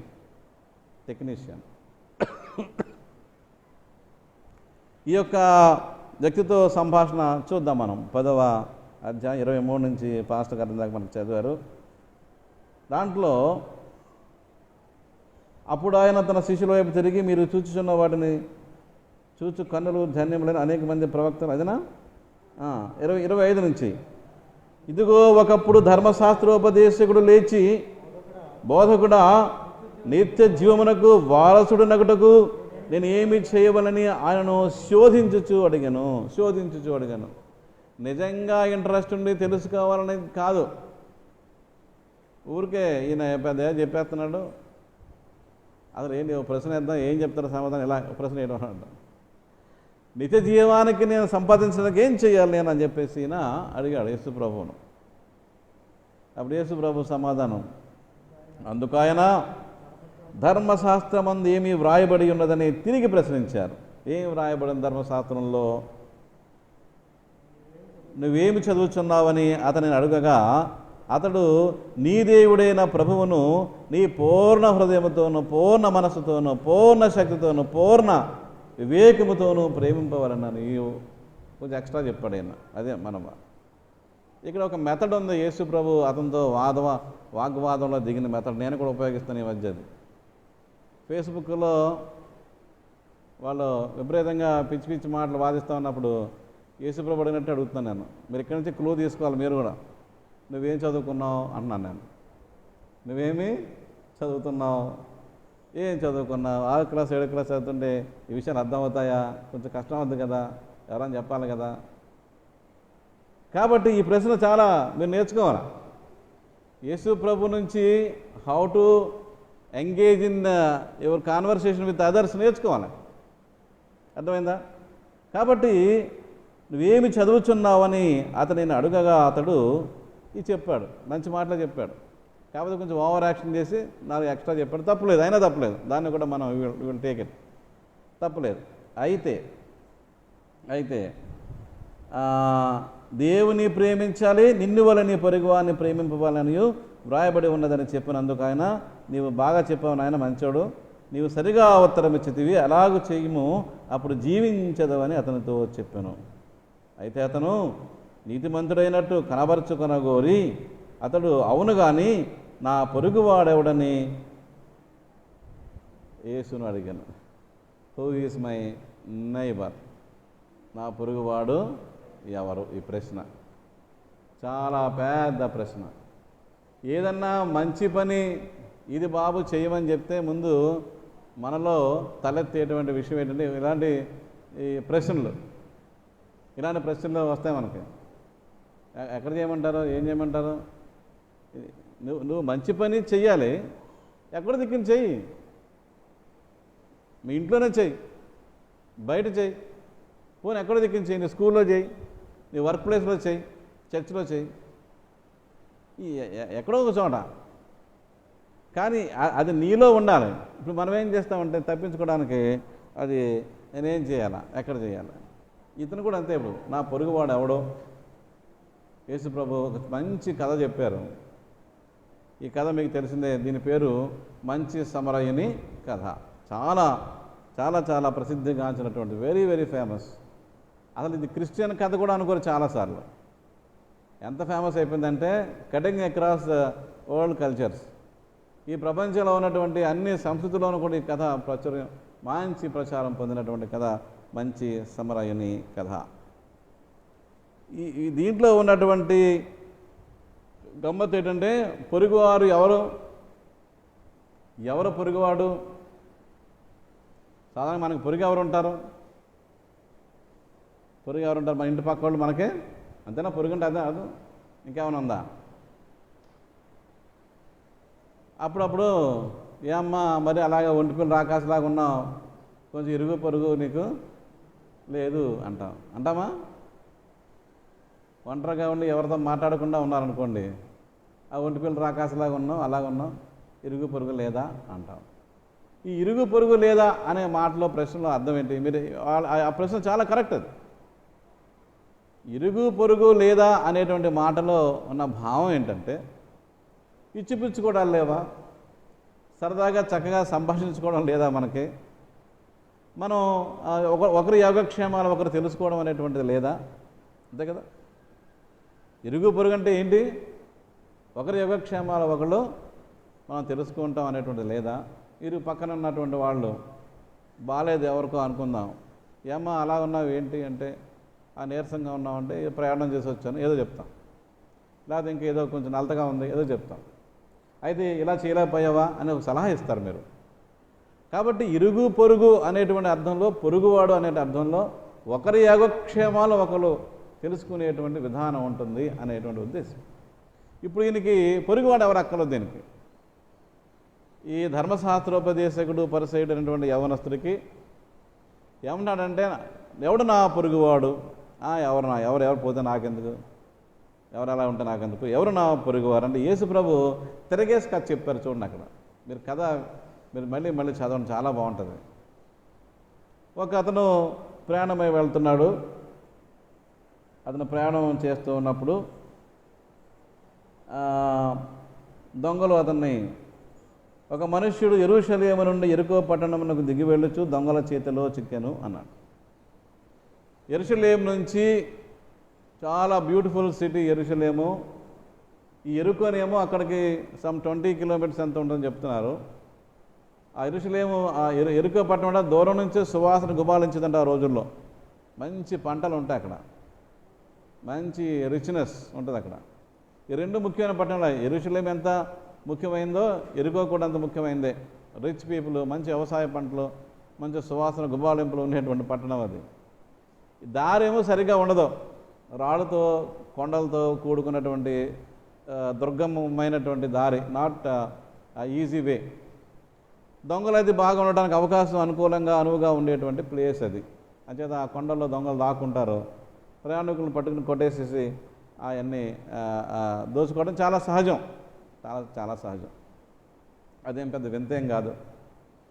చాలాసార్లు చెప్పారు, కంబాల చెరువు నుంచి ఇక్కడ రావడం చాలా కష్టంగా ఉండేదని పూర్వం భాగ్యరావు గారు. అలాగే ధవళేశ్వరం నుంచి రాజమండ్రి చాలా కష్టంగా ఉండేదని, పెద్ద పెద్ద చెట్లు ఉండేవని, దొంగలు ఉండేవారని. ఎక్కడో కాదు, ఇక్కడే మనకు కూడా. కాబట్టి అలాంటి డిఫికల్ట్ ప్యాసేజ్ అది, చాలా కష్టతరమైనటువంటి ప్రయాణ మార్గం అది. అలాంటి చోట అతను ప్రయాణం చేస్తున్నాడు. అతను ప్రయాణం చేస్తున్నప్పుడు దొంగల చేతికి అతను చిక్కాడు, దొరికేశాడు. అతన్ని పట్టిన వాళ్ళు కొట్టేసి అన్నీ కూడా దోచుకున్నారు. అతని బట్టలు దోచుకొని అతని కొట్టి కొరప్రాణంతో విడిచిపోయిరి. నేను ఈ స్టోరీ అంతా ప్రతి మాట వివరించుకోవచ్చు, నేను చెప్పడం లేదు. ఎండకు వచ్చేస్తున్నాను. ఎండింగ్ ఎందుకు వస్తుందంటే మనకు ప్రశ్న ముఖ్యం. అతను దొంగల చేతికి చిక్కాడు, అతను ఎవరో, అతని పేరు లేదు అక్కడ, ఎవరన్నా పెట్టేసుకోవచ్చు అక్కడ మీరు. ఇప్పుడు అతన్ని చూసింది ఎవరెవరు చూశారు? మార్గ మధ్యంలో ఎవరెవరు చూశారు? యాజకుడు చూశారు, లేవీడు చూశాడు, సమరయుడు చూశారు. ముగ్గురు చూశారు. యాజకుడు చూశాడు, కొర ప్రాణంతో ఉండడం తెలుసు, అతనికి ప్రాణం ఉందని తెలుసు. కానీ యాజకుడికి చచ్చిపోయిన ముట్టుకోకూడదు అనేటువంటి చట్టం జ్ఞాపకం వచ్చింది. అప్పుడు ధర్మశాస్త్రం జ్ఞాపకం వచ్చింది. ధర్మశాస్త్ర ప్రకారంగా స్రావం గలవాళ్ళు కానీ చనిపోయిన శవం కానీ ముట్టుకోకూడదు కనుక వీడికి రెండూ ఉన్నాయి. ఆ దెబ్బల నుంచి రక్తం స్రవిస్తుంది, స్రావం ఉంది. రెండోది ఏమో చచ్చిపోతే కనుక శవం. అంచేత రెండు రకాలు కూడా అతను ముట్టుకోకూడదు కాబట్టి యాజకుడు అతన్ని పట్టించుకోకుండా అతను వెళ్ళిపోయాడు. అది ధర్మశాస్త్రం, వెళ్ళిపోయాడు. తర్వాత లేవీయుడు వచ్చాడు. అతను అంతే, అతను కూడా ఈ యాజక గుంపుకు చెందినటువంటి వాడే, కానీ యాజకుడు కాదు. కొంచెం కన్సెషన్ ఉంది. పోనీ యాజకుడు కాబట్టి, అత్యంత పవిత్రుడిగా ఉన్నాడు కాబట్టి, డ్యూటీలో ఉన్నాడు కాబట్టి అనుకుందాం. పోనీ there is an excuse for him. కానీ లేవీయుడికి ఏమైంది, తను చేయొచ్చు. కానీ తను కూడా ఈ ధర్మశాస్త్రం జ్ఞాపకం వచ్చి అతను కూడా వెళ్ళి పట్టనట్టుగా వెళ్ళిపోయాడు. అప్పుడు సమరయుడు వచ్చాడు. సమరయుడు అంటే ఎవడైతే అంటరాని వాడుగా ఉన్నాడో. నేను ఇంగ్లీషు కామెంటరీ చూశాను పొద్దున్న, దాంట్లో పరయ అని ఉంది. పరయ అంటే తమిళనాడు మాలోళ్ళు. పరయస్ అంటే తమిళనాడు మాలోళ్ళు. అంటుకోకున్నవాడు, అంట తగినవాడు, ముట్టుకో తగినవాడు, అంటరానవాడు, దళితుడు. ఈ సమరయుడు పొరుగువాడు కాకూడదు, అసలు సమస్య లేదు. మాకు మీకు పొత్తేటి, మా కులం ఏంటి, మీ కులం ఏంటి, మీరెవరో మేవారం. ఇది మన దేశంలో మాటలు మీకు తెలిసిందే. మీరెవరో మేవారం, మీరే ఓట్లు మేమే ఓట్లు, మీ కులం ఏంటి, నా కులం ఏంటి. కానీ ఇక్కడ చూడండి ప్రియమైన దేవుని బిడ్డలారా, యేసు ప్రభు చెప్పినటువంటి కథ చూడండి. ఇప్పుడు నా పొరుగువాడు ఎవడు అని అడిగినందుకు వాడికి బుద్ధి చెప్పడానికి యేసు ప్రభు ఈ రివర్స్ కథ చెప్పారు. పొరుగువాడు ఎవరు? ఈ దెబ్బలు తిన్నటువంటి వాడికి పొరుగువాడు ఎవరు? యాజకుడా, లేకపోతే లేవీయుడా? లేవీయుడు ఎవరు? పొరుగువారు ఎవరు? మీకు ఇంకో కథ చెప్తాను, కొంచెం విచిత్రంగా మీకు ఉండొచ్చు. 3 టౌన్ పోలీస్ స్టేషన్ దగ్గర చిన్న క్యాంటీన్ ఉంటుంది ఎదురుగుండగా, కోర్టు కాంప్లెక్స్కి ఆనుకుని. దాంట్లో ఒక బ్రాహ్మణుడు, పేద బ్రాహ్మణుడు ఒక హోటల్ పెట్టుకున్నాడు. ఆక్రమిత ప్లేసే, 40 ఏళ్ళ నుంచి ఆక్రమించుకుని ఉన్నాడు. సరే, కోర్టు న్యాయాధిపతులు ఏం చేశారంటే దాన్ని కూలగొట్టేశారు బుల్డోజర్ తీసుకెళ్ళి, అడ్డగోలుగా, ఎగెనెస్ట్ లా, చట్టానికి వ్యతిరేకంగా. కోర్టు వాళ్ళే చట్టం తగ్గదు, చట్టానికి వ్యతిరేకంగా దాన్ని కూలగొట్టేశారు. కూలగొడితే అతను చాలామంది రాజకీయ నాయకులను ఆశ్రయించాడు. ఇక్కడ రాజమండ్రిలో ఎవరు కూడా ముందుకు రాలేదు, భయం. అందరూ కూడా మాకెందుకు అన్నట్టు తప్పించుకుంటే హర్ష్ కుమార్ గారు వెళ్ళాడు అక్కడికి. హర్ష్ కుమార్ గారు వెళ్ళి పోలీసులతోటి, బుల్డోజర్లతో కొంచెం ఘర్షణగా దిగాడు ఆయన. ఇతని తరపున, ఎవరి తరపున? పేద బ్రాహ్మణ తరపున హర్ష్ కుమార్ అనేటువంటి ఎస్సీ, ఆయన ఎస్సీ ఎంపీర్ గారు దెబ్బలాటకు దిగాడు, ఘర్షణకు దిగాడు. సరే, దాంట్లో పెద్ద కేసు, అరెస్టు. ఆయనేమో 3 నెలలు 4 నెలలు పారిపోవడం జరిగింది. ఇవన్నీ జరిగాయి. మీకు మనవి చేస్తున్నాను నేను, ఈ బ్రాహ్మడికి పొరుగువాడు ఎవరు? ఆ బ్రాహ్మడు ఉండే లొకాలిటీలో ఆ బ్రాహ్మణులే అతనికి పొరుగువాడు అవ్వాలి, కానీ అవ్వలే. బ్రాహ్మణులకి పొరుగువాడు ఎస్సీ వాడు అయ్యాడు. ఈ సమరయుని కథలో అదే అంశం. ఆ వ్యక్తికి, ఎవరైతే దెబ్బలు తిన్నాడో కొన ప్రాణంతో ఉన్న వ్యక్తికి ఎవరంటే పొరుగువాడు, నీ ఆపదలో ఆదుకున్నవాడే నీకు పొరుగువాడు. ఇది దీంట్లో ఉన్న క్వాలిటీ, దీంట్లో ఉన్న విషయం. అది మన బోధకులకి, పాస్టర్ గారులకి నేను విమర్శించడం లేదు, కానీ వి మిస్ దిస్ పాయింట్. ఈ పాయింట్ మనకి అక్కరవద్దు, మనకు కనపడదు, మనకి డిడ్ నాట్ అక్కరస్. మీకు మనవి చేస్తున్నాను, ప్రభునందు ప్రియమైన దేవుని బిడ్డలారా, సోదరి సోదరులారా, నీ కులం, గోత్రం, మతం కాదు అక్కడ. అది అతను ఎవరో తెలీదు. ఎవరైతే కష్టంలో ఉన్నాడో, కష్టంలో ఉన్న వ్యక్తిని ఆదుకున్నవాడు చాలా తక్కువ కులస్తుడే, నీచుడే, అంటరానివాడే. కానీ ఈవేళ ఈ కష్టంలో అతనికి ఆయన పొరుగువాడు అయ్యాడు. సరే, ఇలాంటి సంఘటనలు చాలా ఉన్నాయి. క్రైస్తవులు ఇలాంటి సంఘటనలు తమ జీవితాల్లో అనేక మంది ఆచరించి చూపించారు. మనం కూడా మరి వాటిని గమనిస్తూ ఉన్నాం. దాంట్లోనే ఈ హర్ష్ కుమార్ గారి ఇన్సిడెంట్ కూడా ఒకటి. ప్రభునందు ప్రియమైన దేవుని బిడ్డలారా, సోదరి సోదరులారా, ఈరోజు క్రైస్తవ విశ్వాసంలో మనం గమనించవలసింది ఏంటంటే, ఈ 2 పాఠ్య భాగాల్లో మనం గమనించవలసిందంటే, what is to be a Christian అంటే క్రైస్తవుడిగా ఉండటం అంటే ఏమిటి, క్రిస్టియన్గా ఉండటం అంటే ఏంటి, క్రిస్టియన్ మిషన్ ఏంటి, క్రిస్టియన్గా ఉండి చేయవలసింది ఏంటి? క్రిస్టియన్గా ఉండి చేయవలసింది మత ప్రచారంగా వాళ్ళు డబ్ చేస్తున్నారు. వాళ్ళు అత్యంత దుర్మార్గంగా ఈ పరిపూర్ణానంద లాంటి వాళ్ళు మత మార్పిడి అని చెప్పేసి పేరు పెడుతున్నారు, చాలా దుష్టత్వమైనటువంటి మనసుతోటి. ఎంత దుర్మార్గం అంటే మదర్ తెరిసా చేసిన సహాయం కూడా వాళ్ళు మత మార్పిడి అని చెప్పేసి చాలా భయంకరంగా విమర్శించడానికి పూనుకుంటూ ఉన్నారు. మిషనరీస్ చేసినటువంటి సేవ అమోఘమైనటువంటి సేవ ఈ యొక్క దేశంలో, ఈ దేశంలోనే కాదు దేశాల్లో ఈ ప్రపంచమంతా క్రిస్టియన్ మిషనరీస్ చాలా అననుకూల ప్రాంతాల్లో తిరిగి వ్యక్తులకి గొప్ప సేవ చేశారు.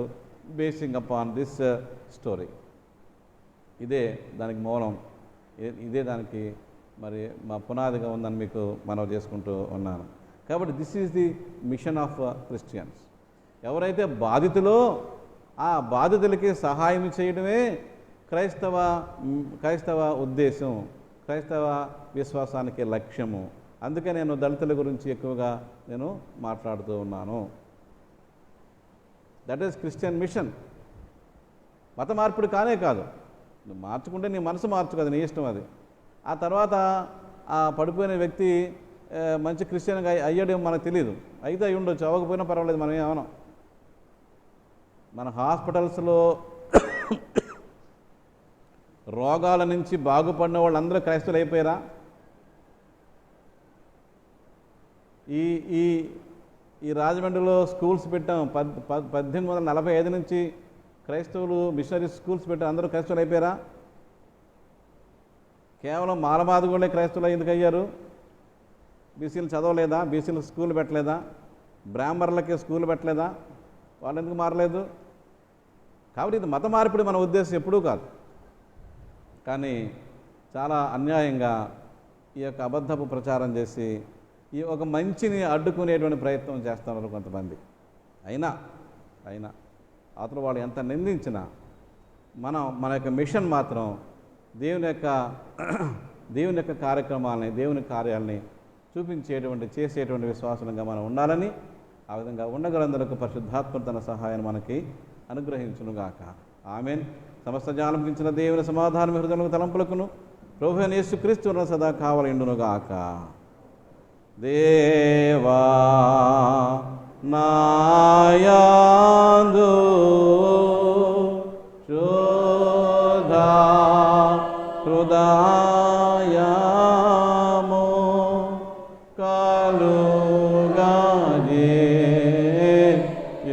కలుగజేయుము,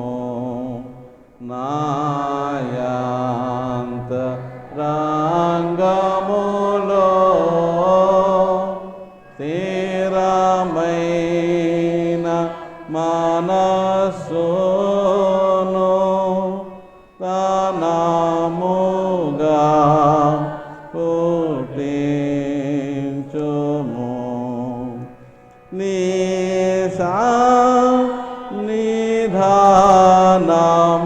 సన్నిధానములో నుండి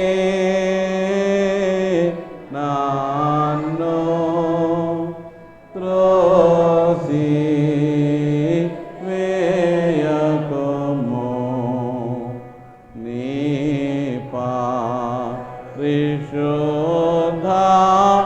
పరిశుద్ధాత్మను నా యొద్ద నుండి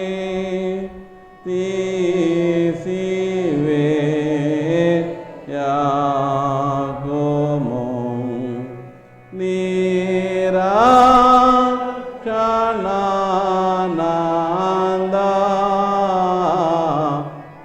నిరాక్షణానందమున కుమారన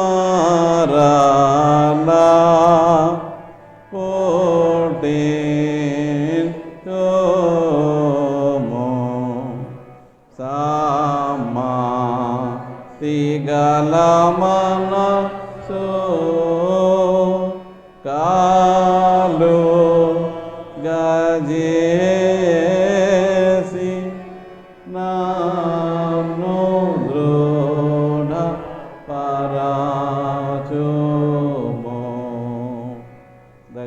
కూర్చోండి. ప్రత్యేక కానుకలు కృతజ్ఞతార్పణలు అర్పించేవారు మీ స్థలాల్లోనే నిలబడి ఉండండి. సంఘ పెద్దలు మీ దగ్గరకు వచ్చి కానుకలు కలెక్ట్ చేస్తారు. నేను చూడు ప్లేట్స్ ఎక్కడ ఉన్నాయో. లేని ఎడలా ఉన్నారా? అక్కడే ఉండండి. మీ ప్లేసుల్లో అక్కడే ఉండండి.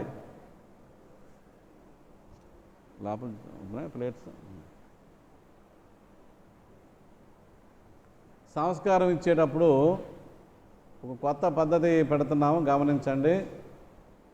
మీరు వరుసగా అక్కడ లేచి నిలబడండి.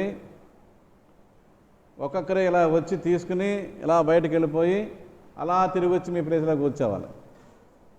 నిలబడ్డ ఈ రో అంతా నిలబడ్డారనుకోండి, లేకపోతే ఫస్ట్ బెంచీలు 4 బెంచీలు ఫస్ట్ బెంచ్ నిలబడండి. స్త్రీలు కానీ పురుషులు కానీ మీరు నిలబడి ఒక్కొక్కరే వచ్చి తీసుకునేలా వెళ్ళిపోవాలి.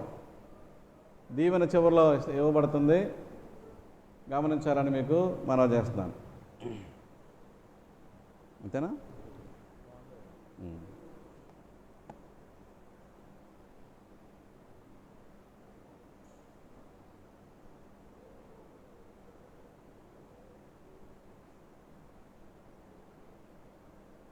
తీసుకోండి, ప్రార్థన చేయండి. పైకి వెళ్తారా?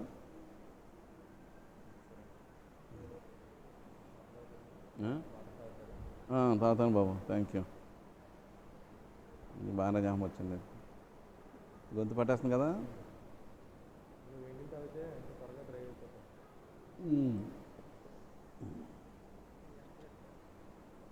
Is going they.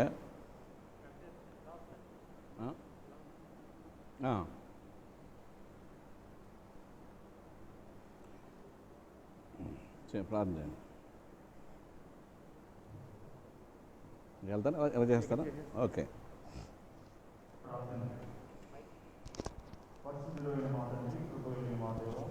జీవాధిపతి నీకు వందనాలు, కృతజ్ఞతలు చెల్లిస్తున్నాను దేవా. మరి ఈ 13వ ఆదివారంలో ఇంతవరకు నీ యొక్క పరిశుద్ధ సన్నిధిలో నీ యొక్క దాసుని ద్వారా మీరు తెలియచేసినటువంటి వాక్య సత్య సారాంశం అంతటిని బట్టి నీకు వందనాలు తెలియచేస్తూ ఉన్నాను దేవా. వినిన వాక్యము మా యొక్క హృదయ జీవితాల్లో ఫలింపుదాయకమైనటువంటి స్థితిని మేమందరం కూడా పొందగలుగుటకు కృప చూపమని ప్రార్థిస్తున్నాను నాయనా.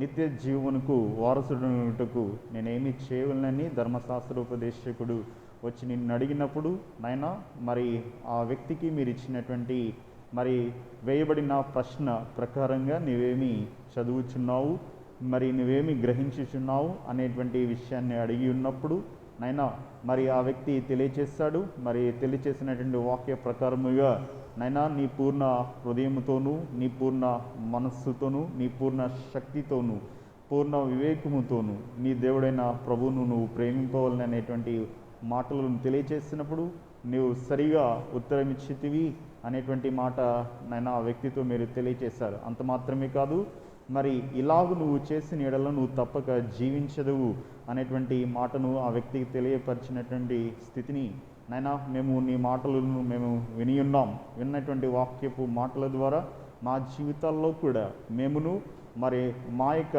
క్రియలతో కూడినటువంటి జీవితాన్ని, ఆత్మీయ జీవితాన్ని ఇతరుల ఎడల మేమును కూడా చూపగలిగేటువంటి వారుగా ఉండాలనేటువంటి విషయాన్ని నీ దాసుని ద్వారా తెలియజేసినందుకు వందనాలు నైనా. మరి అర్పించబడినటువంటి కృతజ్ఞతార్పణ కానుకలను అంగీకరించండి. అర్పించిన ప్రతి హస్తాన్ని మీరే దీవించమని ప్రార్థిస్తున్నాను. మెండైన దీవెనలకు వారిని పాత్రులుగా చేయమని కోరి ప్రార్థిస్తున్నాను. సిడిఎఫ్ కానుకలను నైనా, కృతజ్ఞతార్పణ కానుకలను, దశమవాగపు కానుకలను, మొక్కుబడి కానుకలను, స్వేచ్ఛార్పణలు అర్పించిన ప్రతి బిడ్డను కూడా దీవించండి. వారి కుటుంబాలను మీరే ఆశీర్వదించి దీవించమని ప్రార్థన చేస్తూ ఈ యొక్క ప్రార్థన ఆలకించి అంగీకరించమని ఇక్కడ చేరిన ప్రతి ఒక్కరిని, ప్రియ సంఘాన్ని, సంఘ కాపరి గారిని ప్రతి ఒక్కరిని చేతులకు అప్పగిస్తూ ఈ ప్రార్థన ఆలకించమని యేసుక్రీస్తు నామం పేరిట ప్రార్థన చేశాడు, వేడుకొంచున్నాను తండ్రి. ఆమేన్. తండ్రి, కుమారుడు, పరిశుద్ధాత్మత్రియేక దేవున మీకు బిడ్డలకు కుటుంబాలకు తోడే ఉండి కాపాడి సంరక్షించునుగాక. ఆమేన్. సంఘ కానుకలు సమర్పించుకుందాం. పైన పెట్టండి, పైన అమ్మ బుక్ తెమ్మను. ఆ బుక్ సంఘ కానుకల పుస్తకం తెమ్మను. బిద్దు ఉంటే సంతకాల పుస్తకం రెడీ చేశారా? శాంపల్ గారు సంతకాలు పెట్టే బుక్ ఉందా?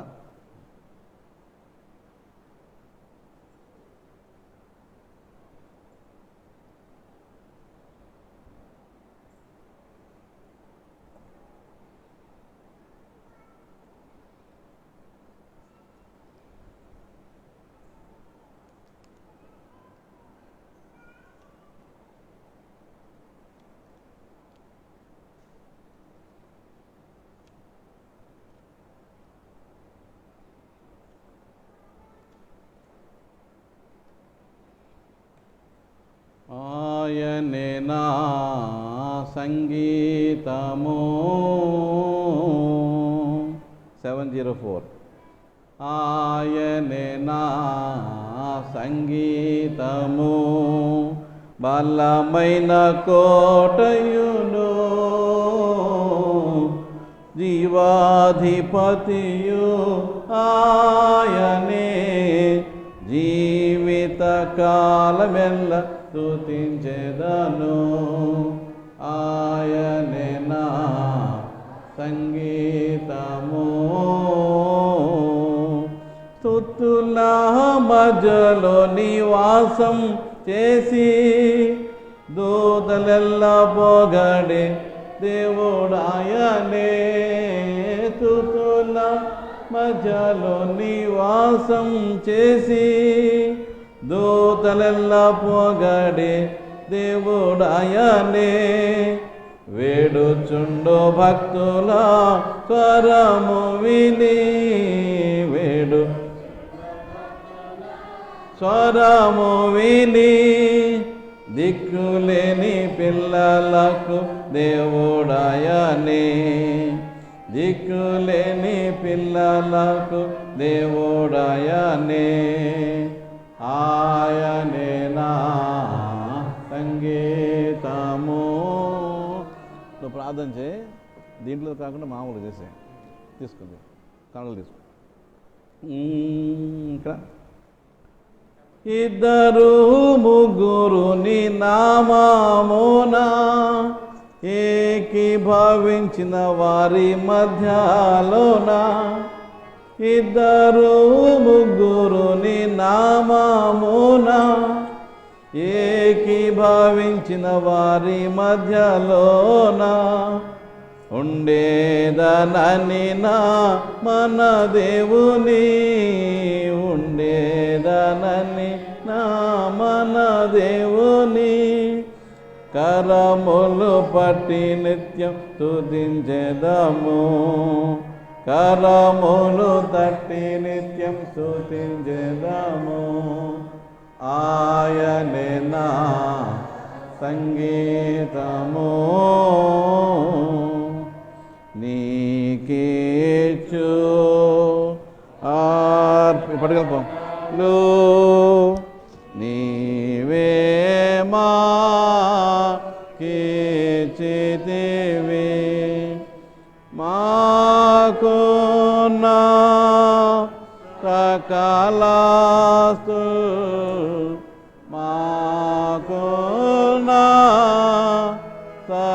సకలాస్తు మా ప్రభువాయవి నీవే గదా. నీకేచు అర్పణలో నీవిపుడు గైకొనుమా.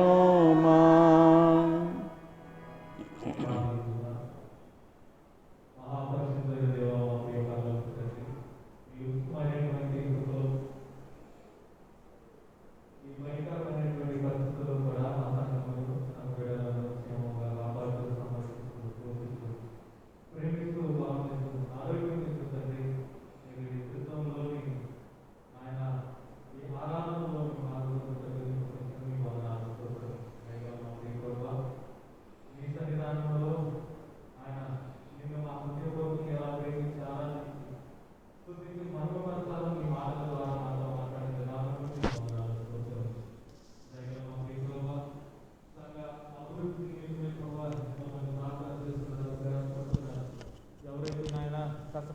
ప్రయాసపడి సంఘ అభివృద్ధి నిమిత్తమే పాటుపడుతూ ఉన్నారో అటు వారిని దీవించండి, ఆశీర్వదించండి. నానాటికి మా యొక్క ఆంధ్ర సువార్తిక లోదరన్ సంఘమును అభివృద్ధిని చేయమని ప్రార్థన చేస్తున్నాను.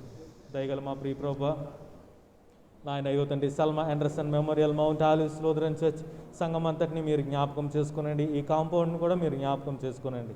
నాయన ఇదిగో తండ్రి, ఇక్కడ నీ శాంతి సమాధానం నెలకొల్పి నాయన నీ రాజ్య సువార్త ప్రకటన కొరకు ఇక్కడ జరగవలసినటువంటి పనులను మీరు సక్రమంగా జరిపించమని ప్రార్థన చేస్తూ ఉన్నాను. ముఖ్యంగా సంఘంను జ్ఞాపకం చేసుకునండి.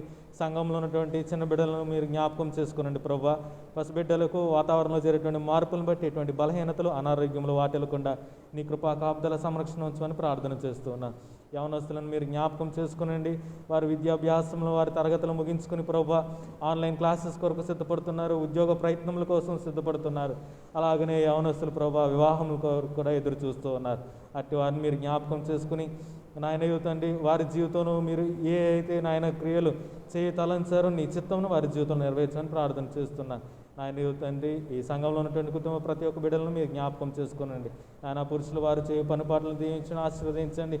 గృహిణీలుగా ఉన్నటువంటి వారిని వారి గృహంలో చక్కగా చక్కదిద్దుకుంటకు నీ జ్ఞానంను, తెలివితేటలో నెమ్మదిని, శాంతిని వారి గృహంలో అనుగ్రహింప చేయమని ప్రార్థన చేస్తున్నాను. సంఘంలో బలహీనంగా ఉన్నటువంటి బిడ్డలను జ్ఞాపకం చేసుకునండి. ఎవరైతే ప్రభువా ఈ కరోనా వైరస్ వల్ల బాధింపబడుతున్నారు, ఇంకను కాల పరిమితిలో వచ్చేటువంటి ఆయా రోగముల వల్ల బాధపడుతున్నారు, అటు వారందరినీ మీరు జ్ఞాపకం చేసుకునండి. నాయన ఇదిగో తండ్రి త్వరగా కోలుకుంటకు మంచి శక్తిని ప్రభు ఆరోగ్యం దయచేయమని ప్రార్థన చేస్తున్నా. మరి ముఖ్యంగా మా సంఘంలో ఉన్నటువంటి రూబేన్ గారు వారి యొక్క గృహంలో నాయన ఇదిగో తండ్రి ఆ దుఃఖమును ప్రభు మీరే నెమలపరచమని ప్రార్థన చేస్తున్నాను. మరి ముఖ్యంగా తండ్రి సంఘంలో ఇంకను రావాల్సినటువంటి బిడ్డలను జ్ఞాపకం చేసుకునండి. ఇంకను సంఘం ద్వారా జరగబోయేటువంటి కార్యక్రమాలు మీరు దీవించండి, ఆశీర్వదించని ప్రార్థన చేస్తూ ఉన్నాను. మరి ముఖ్యంగా సంఘ కాపరిగా ఉన్నటువంటి గురుమండల అధ్యక్షులు నాయన తండ్రి నెల్సన్ బాబు గారి యొక్క కుటుంబాన్ని మీరు జ్ఞాపకం చేసుకుని ప్రార్థన చేస్తున్నాను. వారిని ప్రేమించినటువంటి బిడ్డలను, వారి బిడ్డలను కూడా దీవించండి, ఆశీర్వదించండి. నాయన తండ్రి ఎటువంటి అనారోగ్యంతో బలహీనపడిపోకుండా ప్రభా ఇంకనూ ప్రభా ఇమ్యూనిటీ శక్తిని పొందుకుంటకు వారికి చక్కటి ఆరోగ్యమును, క్షేమమును అమ్మగారికి, అయ్యగారికి వారిని నాయన తండ్రి ఇద్దరు బిడ్డలను జ్ఞాపకం చేసుకోమని ప్రార్థన చేస్తున్నాను. మరి ముఖ్యంగా ఆరాధనలో నాయన నీ నామాన్ని మహింపరచుటకు మేమందరము చేరి ఉన్నాం. మమ్మల్ని మేము సిద్ధపరచుకుంటూ ప్రభు రాత్రి భోజన సంస్కారమునకు చేరువవుతుండగా నాయన మమ్మలను, మా కుటుంబాలను నీ శాంతి సమాధానం, నీ రక్త ప్రోక్షణ ద్వారా పరిపూర్ణమైనటువంటి ఆత్మచేత నింపి బలపరచమని నాయన ఇదిగో తండ్రి మేము అర్పించిన అర్పణలు నీ సన్నిధిలో సేవార్థమై వినియోగింప చేసుకోమని మా ప్రభువును రక్షకుడైనటువంటి యేసుక్రీస్తు వారి నామం పేరిట ప్రార్థించి అడిగి వేడుకుంటున్నాం తండ్రి, ఆమేన్. పరలోకమందున మా తండ్రి నామం పరిశుద్ధపరచబడిన గాక, నీ రాజ్యం వచ్చును గాక, నీ చిత్తం పరలోకమందు నెరవేర్చినట్లు భూమి అందును నెరవేరును గాక. మా అనుదిన ఆహారాన్ని మాకు దయచేయం, మెడల ప్రార్థన చేస్తున్నాను క్షమించిన ప్రకారం మా ప్రార్థన క్షమించు, మన శోధనలు దయకార్దించి తప్పించు. రాజ్యము, శక్తియు, మహిమ నిరంతరం నేను నావు తండ్రి, ఆమేన్. దయచేసి కూర్చుంది.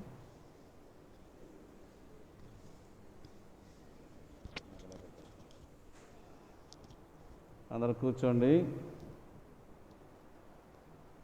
కీర్తన అనౌన్స్మెంట్స్ ఏమీ లేవు, కానీ కింద పడిపోయిందా? వచ్చే వారం నుంచి రెగ్యులర్గా ఆరాధన జరుగుతుందని మీకు మనవి చేసుకుంటున్నాను. మరి ఈవేళ కొంచెం ఆలస్యంగా వచ్చారు అందరూ. 9 గంటలకి ఆరాధన ఖచ్చితంగా మొదలవుతుంది, మీరు గమనించుకోవాలని మీకు మనవి చేసుకుంటున్నాను. ఆరాధనలోకి వెళ్ళిపోదాం. నేను హైదరాబాద్ వెళ్తున్నాను, ఇప్పుడు చెకప్ కోసం వెళ్తున్నాను. కీర్తన పాడుకుని క్లుప్త ఆరాధనతో సంస్కారంలోకి ప్రవేశిద్దాం. నేను చెప్పినట్టుగా మీరు లేచి నిలబడండి. ఫస్ట్ బెంచీల్లో వరుసగా ఎలా వచ్చి తీసుకుని వెళ్ళి మళ్ళీ వచ్చి మీ బెంచీల్లో కూర్చొని ఇలా వెళ్ళిపోవాలి బయటికి. కన్ఫ్యూజ్ అవుతున్నారా? కరెక్ట్గా విన్నారా? ఇలా వస్తారు, సంస్కారం తీసుకుని ఇలా వెళ్ళిపోతారు. ఇక్కడే ఉంటారు, ఇక్కడి నుంచి లోపలికి రారు, ఇక్కడి నుంచే తీసుకుంటారు. ఓ దయా నిలయ ప్రభువా అన్నట్టు.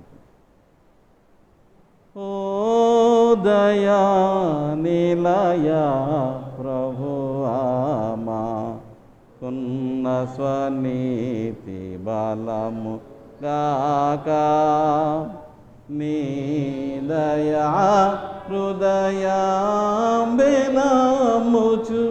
నీదగు బలను చేరతెగిల్చితి. ఓ దయా నిలయ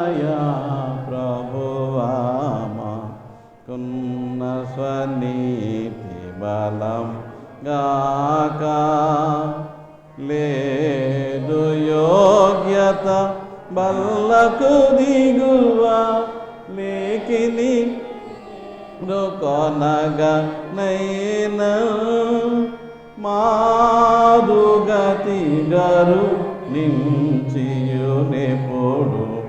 మార్పు లేని ప్రావు నావైతివి ఓ దయా నిలయా ప్రభుమా కున్న స్వనీతి బలము గాక చివరిది యుక్తముగాన యనమాంసమును నోరెముగా భుజింపను తనదగు రక్తము మే మందరం రావను రాగంబడరగ దయచేయుము ప్రభు ఓ దయా నిలయా ప్రభువామా కున్న స్వనీతి బలముగాక.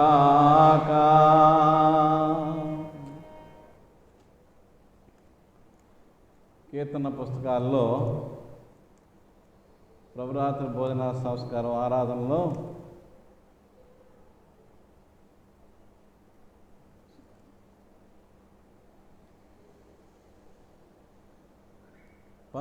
పేజీ నుంచి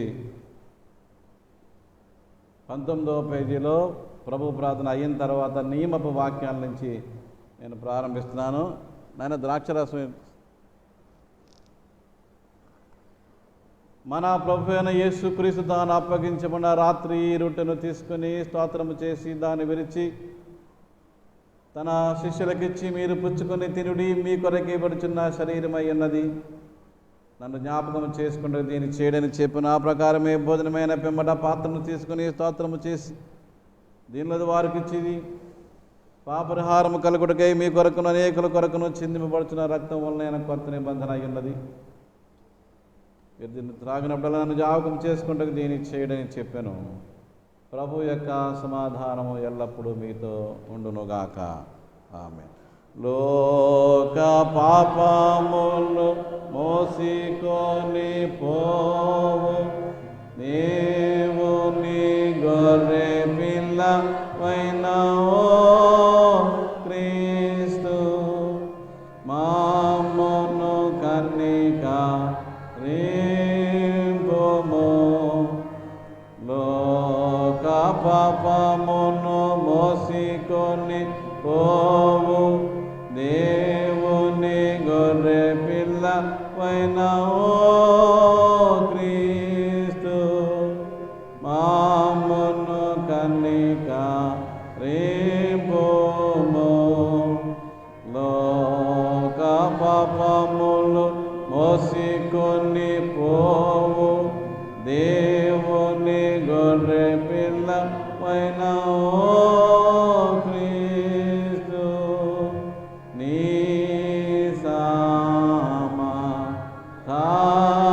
సమాధానము మాకు దయ చేయుము.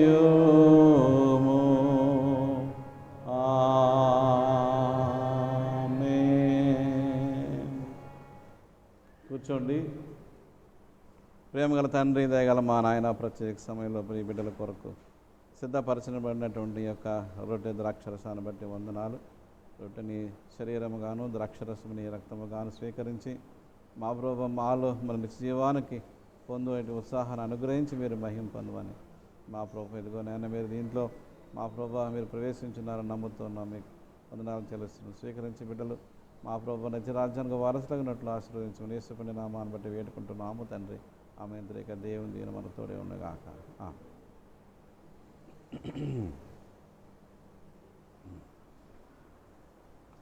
నేను ఏం చేస్తానంటే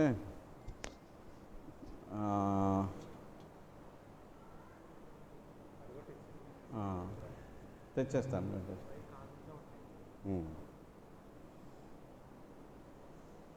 ఓకే, వాట్ వి డూ, నేను యువతలు ఉంటాను, నేను రొట్టేస్తాను, ద్రాక్షరసం మీరు ఇవ్వండి, నేను టచ్ చేస్తాను మీరు ఇవ్వండి, మీరు కలెక్ట్ చేసుకోండి, నీళ్ళు పెట్టండి. రైట్, దాంట్లో వేసేయండి మీరు. ఓకే, ఇలా వచ్చాను. దయచేసి ఈ 2-3 బెంచీల వరకు మీరు లేవండి, వరుసగా ఇలాగా నిలబడి ఉండండి.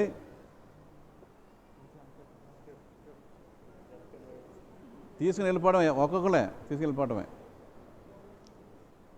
పుచ్చుకొని తినుము మీ కొరకు ఇవ్వండి క్రీస్తు శరీరం, తినండి. పుచ్చుకొని మీ పాపల కొరకే చించబడిన క్రీస్తు రక్తము, వెళ్ళిపోండి. అక్కడ తీసుకుంటారు, ఆయనకి ఇచ్చేయండి గ్లాస్, తాగేసి ఆయనకి ఇచ్చేయండి. లేదు దానికి ఇస్తారు, తీసుకుంటాడు ఆయన. తీసుకోండి ఆయన, మీరు తీసుకోండి. అది అమ్మరండి, వచ్చేయండి, త్వరగా వచ్చేయండి, త్వరగా వచ్చేయండి. పుచ్చుకొని తిని మీ కొరకు ఇవ్వండి క్రీస్తు శరీరము, పుచ్చుకొని మీ పాపల కొరకు చించిన క్రీస్తు రక్తం, కొరకు ఇవ్వండి క్రీస్తు శరీరము, పాపల కొరకు చించుకున్న క్రీస్తు రక్తం, పాపల కొరకై ఇవ్వబడిన క్రీస్తు శరీరం తీసుకోండి.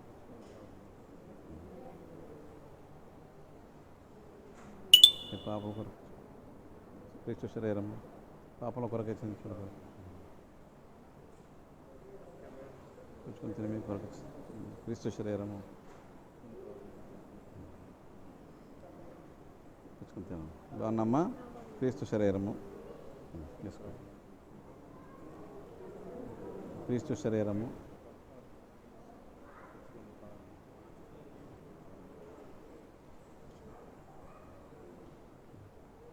క్రీస్తు శరీరము,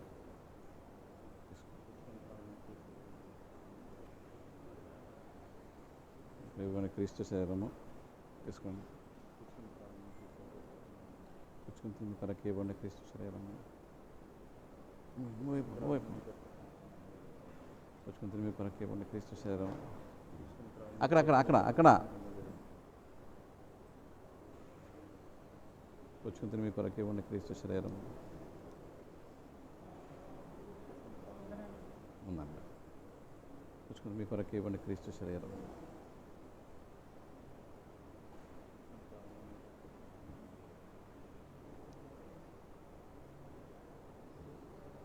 మీ కొరకు ఇవ్వండి క్రీస్తు శరీరం. పర్వాలేదా, పడిపోతారేమో. పుచ్చుకొని తిని మీ కొరకు ఇవ్వండి క్రీస్తు శరీరము,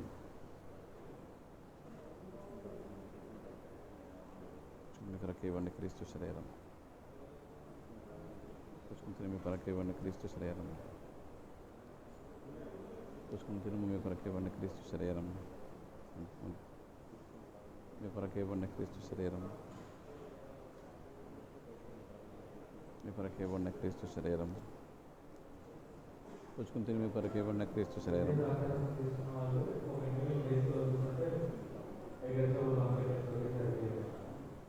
పుచ్చుకొని తిని మీ కొరకు ఇవ్వండి క్రీస్తు శరీరం.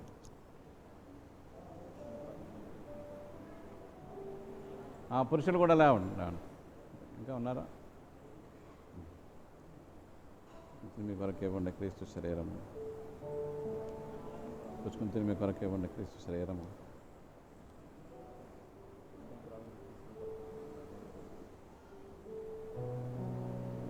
మీ కొరకు ఇవ్వండి క్రీస్తు శరీరము,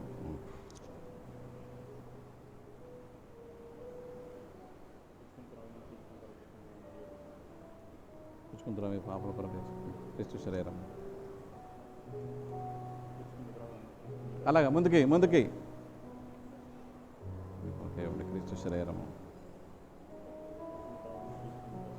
పుచ్చుకుని తినము మీ కొరకు ఇవ్వండి క్రీస్తు శరీరం. తగ్గిందా కొంచెం? పుచ్చుకుని తిని మీ కొరకు ఇవ్వండి క్రీస్తు శరీరం, మీ కొరకు ఇవ్వండి క్రీస్తు శరీరం. చెప్పండి మన వాళ్ళకి, మీరు తీసుకున్నాక వాళ్ళు నిలబడిపోతున్నారు. నాయన మీరు తీసుకున్నారా?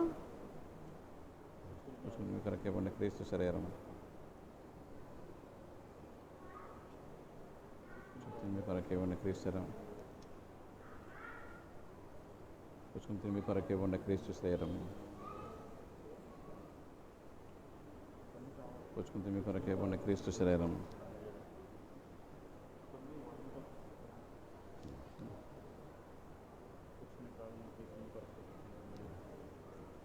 పుచ్చుకుని తిని మీ కొరకు ఇవ్వండి క్రీస్తు శరీరం.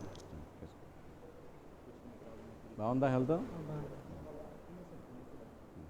పుచ్చుకుని తిని మీ కొరకు ఇవ్వండి క్రీస్తు శరీరము.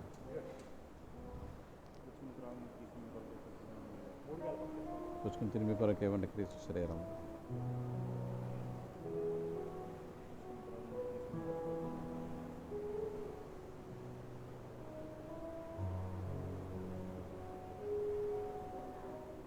ఎవరు లేరా?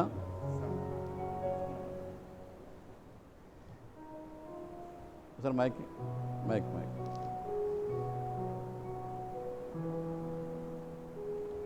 ఇంకా ఎవరైనా ఉన్నారా తీసుకోదలసిన వారు? బయట ఉన్నవారు గంగరాజు తీస్తున్నారు కదా, రండి సంఘ పెద్దలు రండి.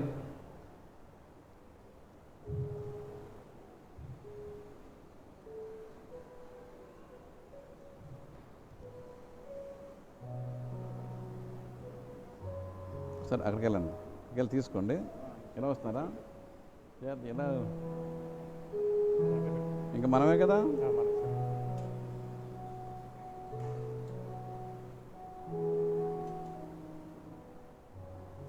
నేను ఇచ్చేస్తానే, మీ నలుగురికి ఇచ్చేస్తాను. ఇలా ఇలా ఇలా వచ్చాను. పుచ్చుకుని తిని మీ కొరకు ఇవ్వండి క్రీస్తు శరీరము. పుచ్చుకుని మీ పాపల కొరకే చిందించబడిన క్రీస్తు రక్తం. పుచ్చుకుని తినుము మీ కొరకు ఇవ్వండి క్రీస్తు శరీరము. పుచ్చుకుని మీ పాపల కొరకే చిందించబడిన క్రీస్తు రక్తం. పుచ్చుకుని తినుము మీ కొరకు ఇవ్వండి క్రీస్తు శరీరము. పుచ్చుకుని మీ పాపల కొరకే చిందించబడిన క్రీస్తు రక్తం. పుచ్చుకుని తినుము మీ కొరకు ఇవ్వండి క్రీస్తు శరీరము. పుచ్చుకుని మీ పాపల కొరకై చిందించబడిన క్రీస్తు రక్తం. ఎలాగ వచ్చాను మీ ఇద్దరు? నాకు ఇచ్చాను.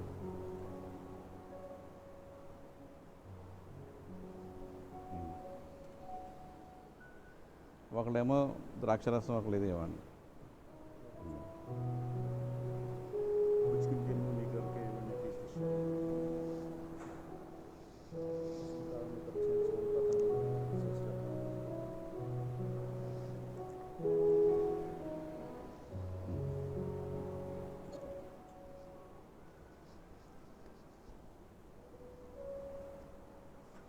మన ప్రభువైన యేసుక్రీస్తు యొక్క శరీరమును ఆయన వెళ్ళలేని రక్తమును మేము నిజమైన విశ్వాసం బలపరిచి నిత్యజీవం కలుగుటకై సంరక్షించునుగాక.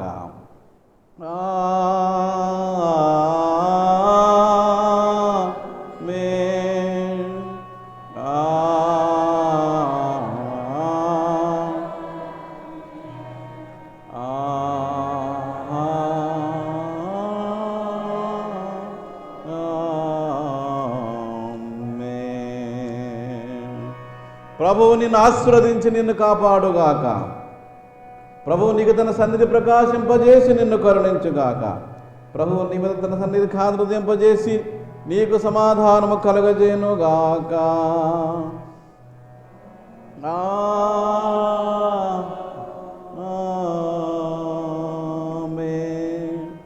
పంపుము దేవా దీలాతు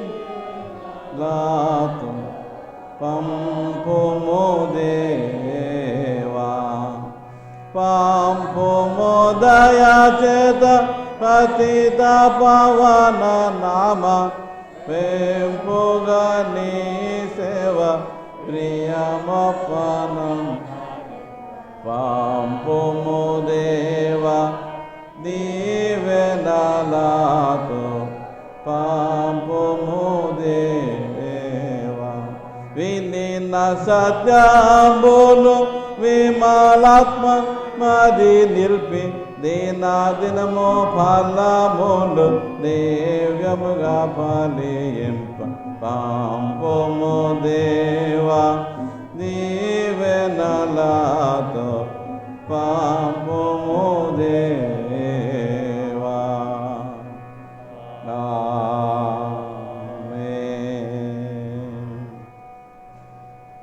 అందరికీ వందనాలు. Thank you. God bless you all. Thank you pastor గారు. Thank you.